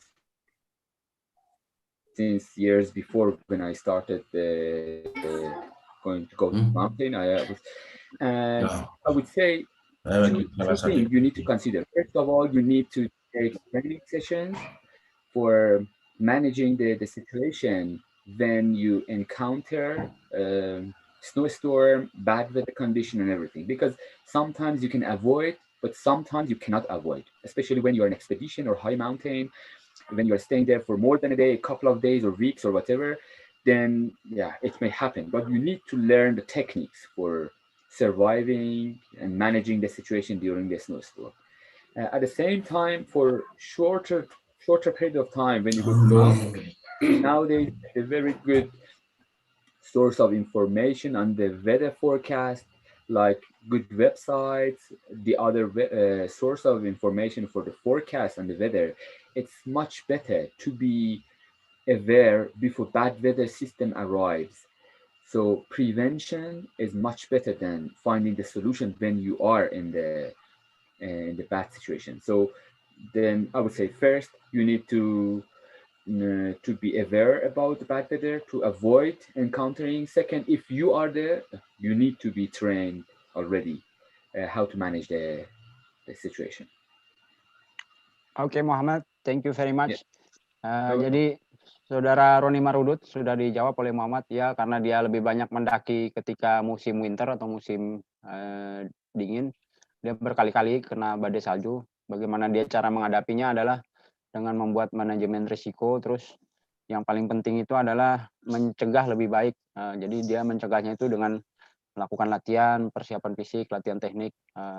Jadi segala sesuatu itu harus dipersiapkan dengan matang dengan manajemen yang baik. Karena resiko terkena badai salju itu kalau mendaki gunung high altitude di atas ketinggian 4.000 dan di musim dingin sangat tinggi. Kira-kira demikian jawabannya. Yeah. Hello, Fahmi. Ya. Look like Enku is back already, so maybe Okay. yeah, we can give Enku? him more time. Enku, are you already back?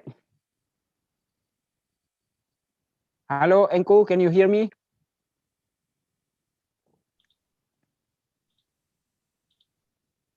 Enku, unmute your mic.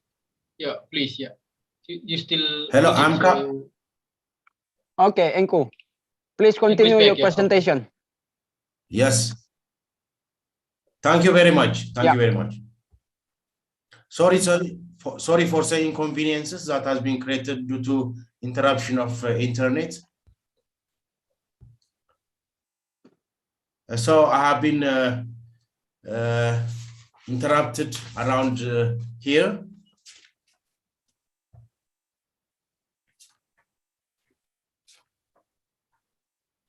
It is an aerial view of our Ertaale pit here in the central pit, and the northern pit is around here. So here is the 1.7 caldera, 1.7 length caldera, and with 0.6 caldera.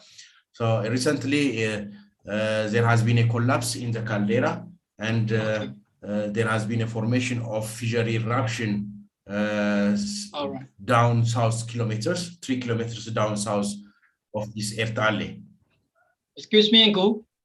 Maybe I can help you Yes. while you explaining, and then I can share from here. Yeah, and then you can maybe if you share. Okay. Where your connection is low, and then maybe I can help from here. What do you think? Yeah. Can you see now?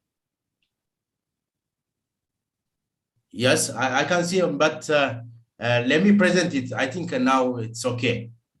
Okay then. Yeah, Yeah. you can try. Yeah, you can try back. All right, I'll try. So here it is, the other side of Ertaale caldera. Here is our preparation, where camel transport gears to the standard requirement from base camp to the crater rim camp. We call the people living around Afar area the Afars. About 99% of the population are Muslims, and there are about 4 million now. They inhabited in this area. Even though it's very harsh, they can manage to live in this area starting from the 10th century.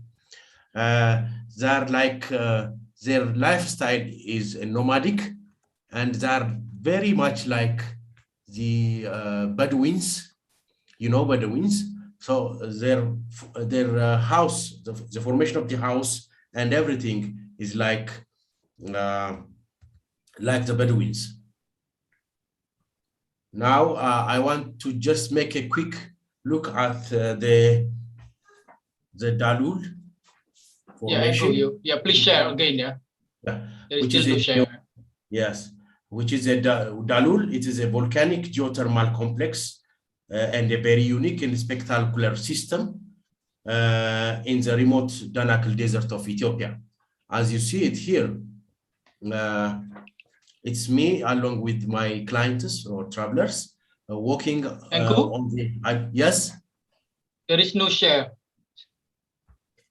There is no share. Yeah. Fahmi, can you see the share, Fahmenku? No. No, not yet, Enku. You should share, or I can help you from here.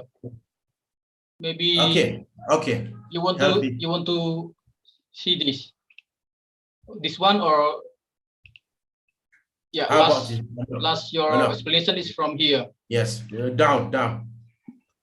Okay. I want to have a briefing on the volcanic geothermal complex of Dalul. This one? Dalul.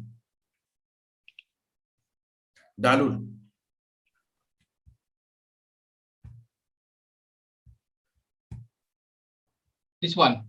How about now? Yeah, okay. How about now? Yeah? Can you see it now? Yes, now it's good. Yes. Everyone can see it now. It's from my side, I think. Yeah. Oh, it's not yet. There is no share from you. If you want, you can share, but no share. That come up, in the person in the Zoom.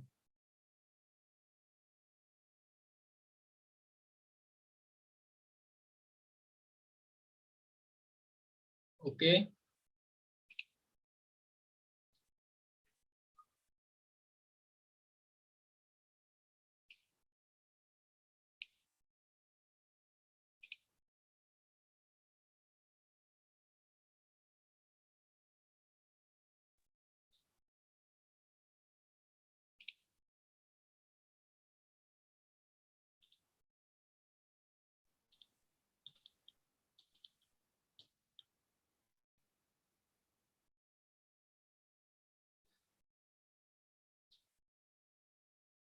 Yeah, hello, Fahmi.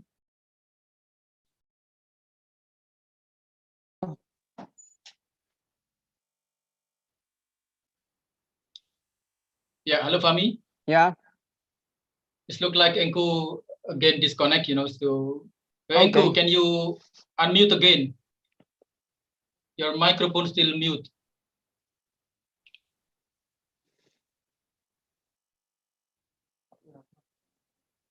Yeah, disconnect again. Okay, Fahmi, just continue.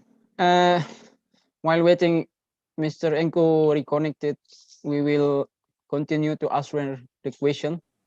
Selamat Hello. sore, apakah Pak Wiratno masih di Zoom meeting? Hello. Oh. It's coming again. Hello, Enko. You are connecting? Yes. Yes. Can you see now? Yes. Yeah, now Yes. I can see you. Okay. So let's make it quick. Here is Dalur, which is the geothermal complex, unique and spectacular system in the remote Danakil Desert. It's brilliantly colored yellow, green, and blue pools, massive terrace systems, noxious streaming fumaroles,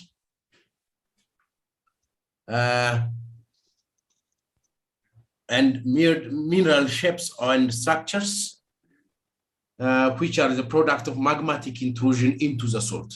Here is the main idea about the Dalul area. There is a magmatic intrusion. That magmatic intrusion will heat up the groundwater with the salt, and the salt and groundwater will be flared up to the crust through salt. So Dalul is a fairly recent feature, evolving perhaps in the last 10,000 years, but still continuing. The last eruption has been in 1928. This is what we call a phreatic eruption. Phreatic eruption is like an eruption through water. So it's an eruption with water. This phreatic eruption has come out with many colors like yellow, green, and blue pools. As the Danakil rim of the Afar triple junction of the East African Rift System continues to grow, a series of volcanoes, maars, salt beds, and hot, highly saline spring from along the fracture systems starts to sprang out to the surface. So severely extended crust in thin here, resulting in shallow magma chambers and intrusions along fracture systems. So as you see it, the surface of the Dalul area, it is full of salt diapers and hot, highly saline springs from hot springs, which comes out to the surface. So Dalul is a silt was injected into a weak point between the potash beds and the late quaternary salt pan deposits of the upper rock salt. So the salt diaspora and ongoing uplift is accompanied by extensive hydrothermal activity, recharged by seasonal rain bringing aquifer water from the highlands. So the western escarpment of the Rift Valley is accompanied by a highly mountainous region. Just about 30 kilometers away from this Dalul area, we have mountainous area. So from those mountainous areas, water is percolated through the crust, and it will be accumulated in the aquifer. And while the magma chamber heats up the water, it will wash up all the salt and chemicals to come up to the surface like this. So what you see here is exactly the formation of some of the aquifers that brings about the structures like in Dalul here. As you see it at number 12, it is highly fumaroles having elongated spherical bubble-like or irregular structures, which forms as a result of vapor emission and salt precipitation. It is a result of precipitation there. Over time, they tend to coat with fine hairs or lumpy popcorn structure, and as vents diminish in activity, they switch from white and yellow to orange or brown finally. So it is oxidized. This is the oxidized part of the fumaroles. Finally, it gets into brown when it is getting oxidized, when it is changed from ferrous oxide to ferrous oxide, ferric oxide to ferrous oxide.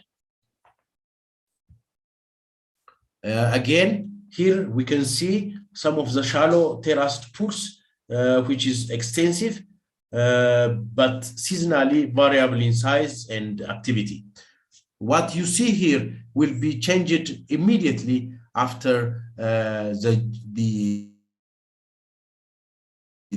activity in the volcanic intrusion, as well as the groundwater changes. It will change immediately its structure. So what you see here is a result of series of fumaroles mound with a blue-gray extension. Here you can see clearly the series of fumarole mounds with blue-gray exhalation of steam and gas dominated by hydrogen sulfide, sulfur dioxide, hydrogen chloride, and carbon dioxide. These are some of the gases which is emanated into the surface while the activity is going on, while the geothermal activity is going on.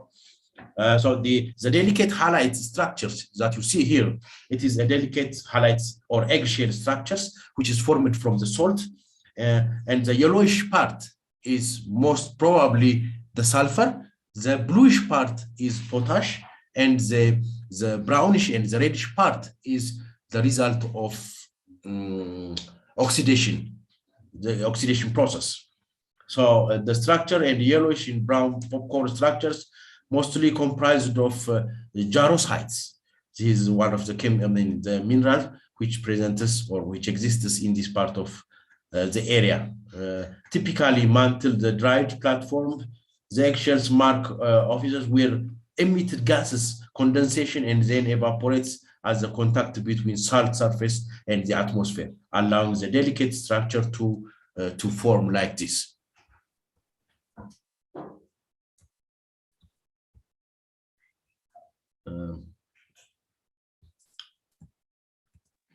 Okay.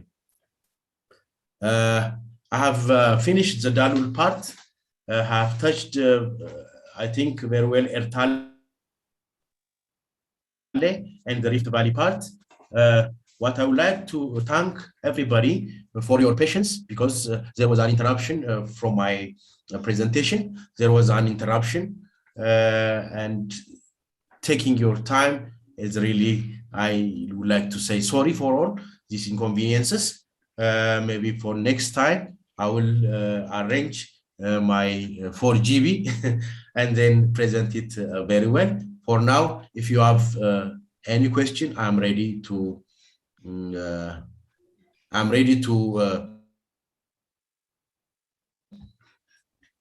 Okay, Enku. I'm ready to answer everything. And now I shall stop here for a moment. Thank you very much. Okay, Brother Enku. Thank you very much for your interesting presentation about volcanic activity in Ethiopia. So as we know, Ethiopia is in the past was an old kingdom, namely Abyssinia, which exists from 1270 before century until 1974, right? And at the beginning of Muhammad's appointment as a prophet, the Muslims in Mecca were persecuted by the Quraysh tribe. And the Prophet Muhammad then ordered his companion to emigrate to the region of Abyssinia, which was ruled by King Negus or Najasi, and they find refuge there. Meanwhile, this king who ruled Abyssinia is a Christian. So 100 years ago, Abyssinia or Ethiopia right now already an example of pluralism. And then with Indonesia, we already have a diplomatic relationship since 1961 after Asia Africa Higher Summit in Bandung. And then a few years ago, Ethiopia already opened an embassy in Jakarta. So now I have a question for you. Okay. The question is from Brother Ulum. The question is for you and Muhammad actually, but you can answer first. How is the safety management of tourists visiting volcanic area, and how is the rescue system in the event of a climbing accident in Iran and Ethiopia? So maybe Enku, you can answer for Ethiopian region, please. Yes. Thank you very much for this interesting question, because this is one of the backlashes in Ethiopian tourism. You know, Ethiopia has been opening its door for tourism for the last 50 years. And even from these 50 years, the volcanic activity or the geotourism activity in Ethiopia has been only lasting for 10 years. So it is a recent phenomena that we start to show tourists about our geotourism potential to the rest of the world. In this respect, I'm afraid that we don't have a safety policy around the volcanic areas. As I have tried to explain earlier, most of our travelers can go up to a very close distance to the craters. And in 2017, I remember there has been an incident that while the eruption is going on, we were making around the volcanic crater, and in order to see a very good view, we were climbing up on the mountain, and then the speed of the volcanic flow were very speedy and low viscosity, and then we were surrounded with volcanic basaltic flood, and then we had to walk around many distances in order to come back to the campsite. So there is no policy. It is and there is a very shortage of volcanic guides in Ethiopia. I can say I am the only volcano guide in Ethiopia professionally guiding tourists to the volcanic areas as well as to the Rift Valley lakes. As I have told you, geotourism potential of the country is so immense. We have lots of mountains, rivers, crater lakes, Rift Valley lakes, which are aligned along the Rift Valley. But to promote all these potentials to the rest of the country, to the rest of the world, and bring about lots of tourists, as I mean, it's not it's not yet started, I can say. We have started during the COVID era, during the COVID time, we have started to gather the guides, and I was starting to give trainings to my fellow guides in Ethiopia. And now we are a little bit better than the previous times. So the security, regarding the security and safety measures which has to be taken for tourists and travelers in Ethiopia is very weak, but I'm working on to improve all these problems. Thank you. Oke, thank you very much. Jadi untuk saudaraku Ulum dan saudara-saudari peserta webinar yang lain, Engku sudah menjawab bahwa belum ada polisi atau kebijakan khusus mengenai standar safety dan sistem penyelamatan di insiden kecelakaan pendakian gunung api di Ethiopia. Tapi Engku dan teman-temannya sedang berusaha untuk memperbaiki hal tersebut. Karena kita dibatasi oleh waktu, saya ingin membacakan pertanyaan lanjutan yang tadi seharusnya disampaikan untuk Bapak Wiratno. Selamat sore, apakah Pak Wiratno sudah kembali di Zoom?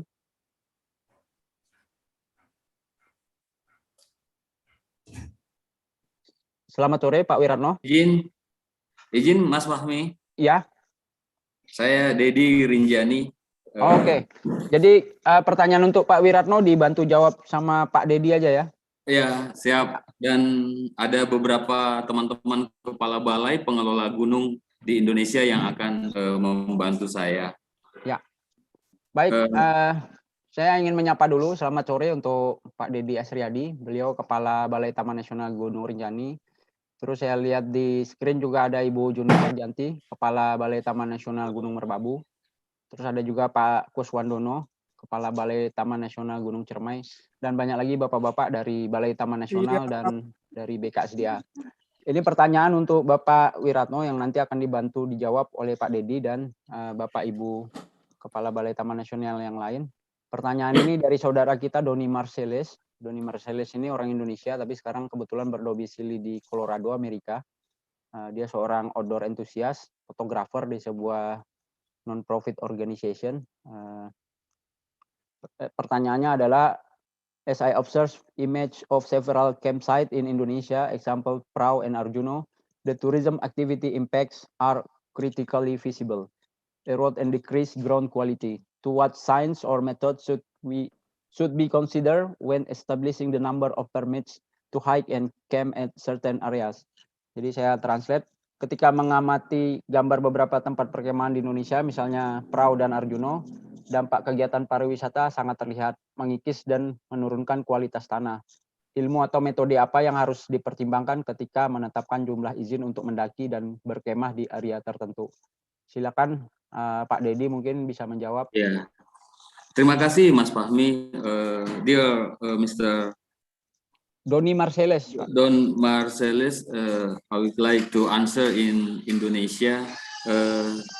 Begini kawan-kawan, di setiap kawasan konservasi, kebijakan di KLHK, khususnya di Direktorat Jenderal KSDAE, kita sejak dulu memastikan ada scientific base dan regulated base-nya. Scientific base untuk kawasan itu ada daya dukung dan daya tampung terhadap kunjungan. Dan di beberapa balai taman nasional seperti Rinjani, Cermai, Merbabu dan yang lainnya itu telah menetapkan daya dukung dan daya tampung untuk melakukan kegiatan pendakian, dan sekarang pun itu kita lakukan implementasinya melalui sistem kuota yang berbasis booking online di beberapa tempat. Itu satu. Yang kedua, untuk pengaturan di site camp, teman-teman di pengelola gunung kawasan konservasi Indonesia juga sudah mengatur lebih detail mengenai area camping site yang ada di jalur-jalur pendakian, di mana untuk memastikan kenyamanan dan keamanan serta minimal dampak yang ditimbulkan oleh aktivitas-aktivitas yang ada dalam pendakian di pegunungan yang ada di kawasan konservasi. Jadi secara umum memang ada standar-standar yang baku, dan oleh teman-teman di pengelola site ke depan itu kita mau buatkan dengan kolaborasi dengan FMI itu standar yang baku untuk seluruh Indonesia, sehingga ke depan itu harapan kita semua terhadap tekanan ekologi, baik itu sampah dan mengurangi resiko pendakian itu akan segera terwujud dengan yang disampaikan oleh Pak Dirjen tadi. Ada beberapa hal yang menjadi kekurangan, tetapi kita akan berpacu untuk mendapatkan standar tersebut. Mungkin itu Mas Fahmi, kawan-kawan, untuk sementara dari pertanyaan Don Marcel. Terima kasih Bang Dedi. Berikut saya bacakan pertanyaan terakhir dari saudara Sel Tuku di Kilomutu ND Flores. Pertanyaannya juga ditujukan kepada Dirjen KSDAE. Nanti silakan dibantu jawab oleh Pak Dedi atau Kepala Balai Taman Nasional yang lain. Pertanyaannya adalah seberapa besar pengaruh jalur pendakian terhadap kelestarian ekosistem kawasan pelestarian alam dalam kurung Taman Nasional dan Taman Wisata Alam, dan berapa banyak jalur pendakian yang boleh dibuka untuk satu kawasan Taman Nasional dengan pertimbangan luasan dari kawasan tersebut. Silakan Pak, diberikan penjelasan atas pertanyaan tersebut. Ya, terima kasih Mas. Teman-teman dari mana? Kelimutu. Secara umum saya sampaikan tadi salah satu bagian yang paling utama di kawasan konservasi, contoh khususnya untuk Taman Nasional itu adalah menerapkan sistem zonasi namanya. Zonasi di Taman Nasional itu terdiri dari zona inti, zona rimba, zona pemanfaatan. Khusus untuk aktivitas pendakian itu masuk kategori wisata untuk pendakian. Jadi kita sudah menghitung, meneliti daya dukung dan dampak ekologi begitu kita sudah menetapkan sebagai zona pemanfaatan. Dan hanya di zona pemanfaatan itu yang memungkinkan kita untuk membuka jalur pendakian. Jadi dibatasi hanya di zona pemanfaatan. Yang kedua, tadi Pak Dirjen menyampaikan bahwa khusus di Indonesia kita harusnya memahami bahwa kawasan pendakian kita, kawasan kita itu dikelilingi oleh keberadaan masyarakat, masyarakat adat dan masyarakat yang punya keinginan yang sangat tinggi untuk mendaki di sebuah pegunungan. Tidak seperti di luar negeri yang standar pendakiannya memang penuh persiapan yang matang. Sehingga yang kami lakukan pengelola Taman Nasional adalah memastikan bahwa jalur pendakian itu aman secara ekologis sesuai dengan zonasi, tetapi melibatkan masyarakat sekitar yang ada di sekitar Taman Nasional. Salah satu contohnya itu di Gunung Rinjani. Ada jalur pendakian tua yang sudah lama ditutup, kami buka kembali untuk menampung aspirasi. Tetapi dipastikan itu adalah untuk berada di zona pemanfaatan. Begitu Mas. Jadi selalu ada justifikasinya, baik itu sains ataupun regulasinya. Demikian Mas. Baik, terima kasih banyak Bang Dedi. Semoga jawaban dari Bang Dedi bisa memberikan pencerahan kepada saudara kita dari ND dan dari Flores tersebut. Baiklah saudara-saudariku sebangsa setanah air, kita sudah sampai di penghujung acara webinar seri 6 ini. Kita akan memulai lagi webinar insya Allah akhir bulan Juli dengan durasi sekali 2 minggu. Webinar tetap dalam rangka perayaan International Mountain Day yang akan diperingati tanggal 11 Desember, dan juga dalam rangka kita kampanye untuk penetapan Hari Gunung Internasional atau International Volcano Day tanggal 10 April melalui Sidang Umum Perserikatan Bangsa-Bangsa. Jadi mohon bantuan dari saudara-saudariku sekalian untuk memberikan suara vote di link penetapan Hari Gunung Api Internasional tersebut.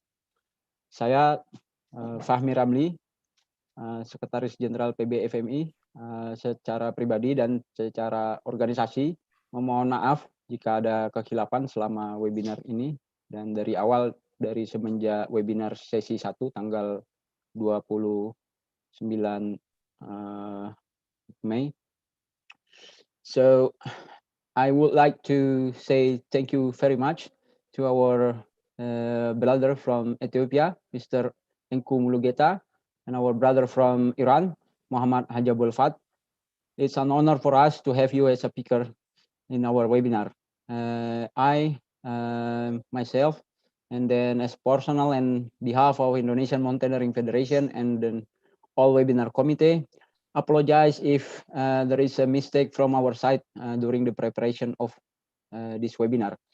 Thank you so much, Kelly Mamnoon, for Muhammad. We hope that in the future we can continue this collaboration between Indonesia Mountaineering Federation or Indonesia Mountaineering Community with Iranian Mountaineering Community and then Ethiopian Mountaineering and Volcanic Enthusiast Community. Terima kasih banyak kepada saudara-saudariku peserta webinar dimanapun berada. Sampai bertemu di webinar batch 2 yang akan dimulai akhir Juli. Dan terima kasih banyak kami ucapkan kepada pihak sponsor yang sudah memberikan dan mendonasikan door prize untuk webinar ini. Assalamualaikum warahmatullahi wabarakatuh. Namo Buddhaya, Om Santi Santi Om, Salam, salam sehat, salam kebajikan. Selamat sore, salam lestari.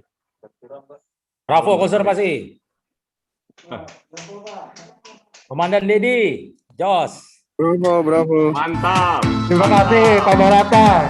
Mantap. Foto dulu, foto dulu. Terima kasih, foto dulu. Foto dulu. Yang bukan untuk kita ambil dulu. Salam sehat, Mas Ari. Terima kasih, Pak Dirjen. Terima kasih, Pak Dedi. Pak Teguh. Selalu. Pak dari Kalbar.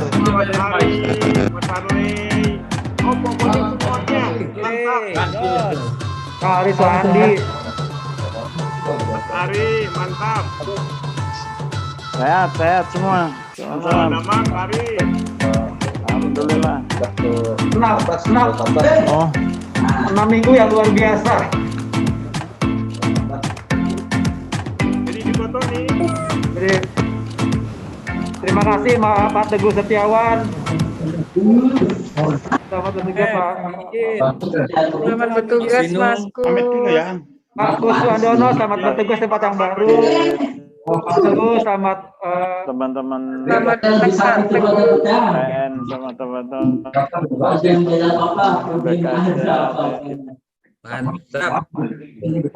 Ya. Thank you so much. Muhammad, thank you very much. Kelly Mamnoon. Thank you, Mr. Muhammad and Mr. Uku. Thank you so much to all of you, all of the colleagues. Thank you, all Muhammad. of the Assalamualaikum, Muhammad. Halo, Pak Sinung. Iya, Thank you. Mr. Angko, okay. Thank you. Yes, thank you very much. Thank you so much. Thank you. Thank you for giving me the chance to go. Thank you, Mr. You're welcome. Thank you, Mr. Muhammad. Thank Bu you. Khairan. Thank you. Ya. Pamit.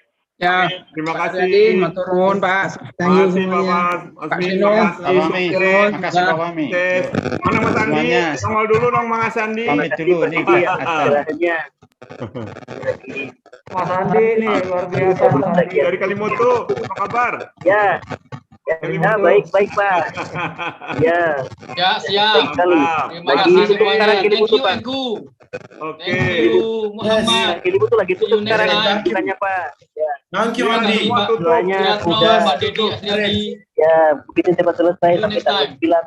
Evaluasi lagi. See you next time. Ya. Thank you very much. Mario dan teman-teman semua di grup pribadi. Ya. Oke. Banyak Pamit ya. Ya, pamit. Saya masih lanjut lagi dengan pertemuan berikutnya nih.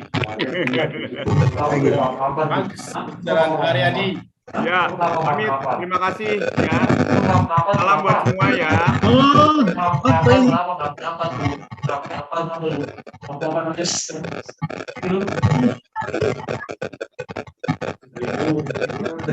ya,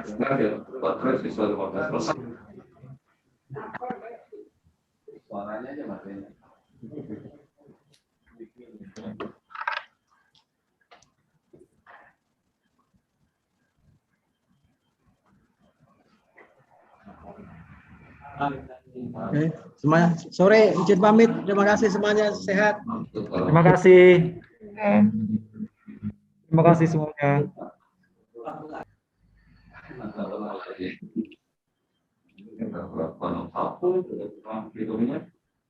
Pak Wiratno masih ada nih. Pak Dirjen terima kasih. Pak Wiratno terima kasih.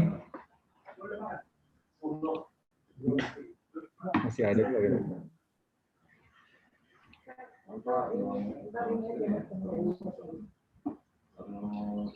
Izin lab, Pak. Oh, Ada ya. kegiatan lain. Ya, terima kasih. Siap, sama-sama. Ditunggu webinar selanjutnya. Siap. Insya Allah Agustus ya. Nanti teman-teman kita bareng-bareng cuma dengan teman-teman nasional juga. Siap, siap, siap. Oke, saya izin duluan, Pak ya. Ya, terima kasih. Assalamualaikum. Waalaikumsalam. Sore semuanya.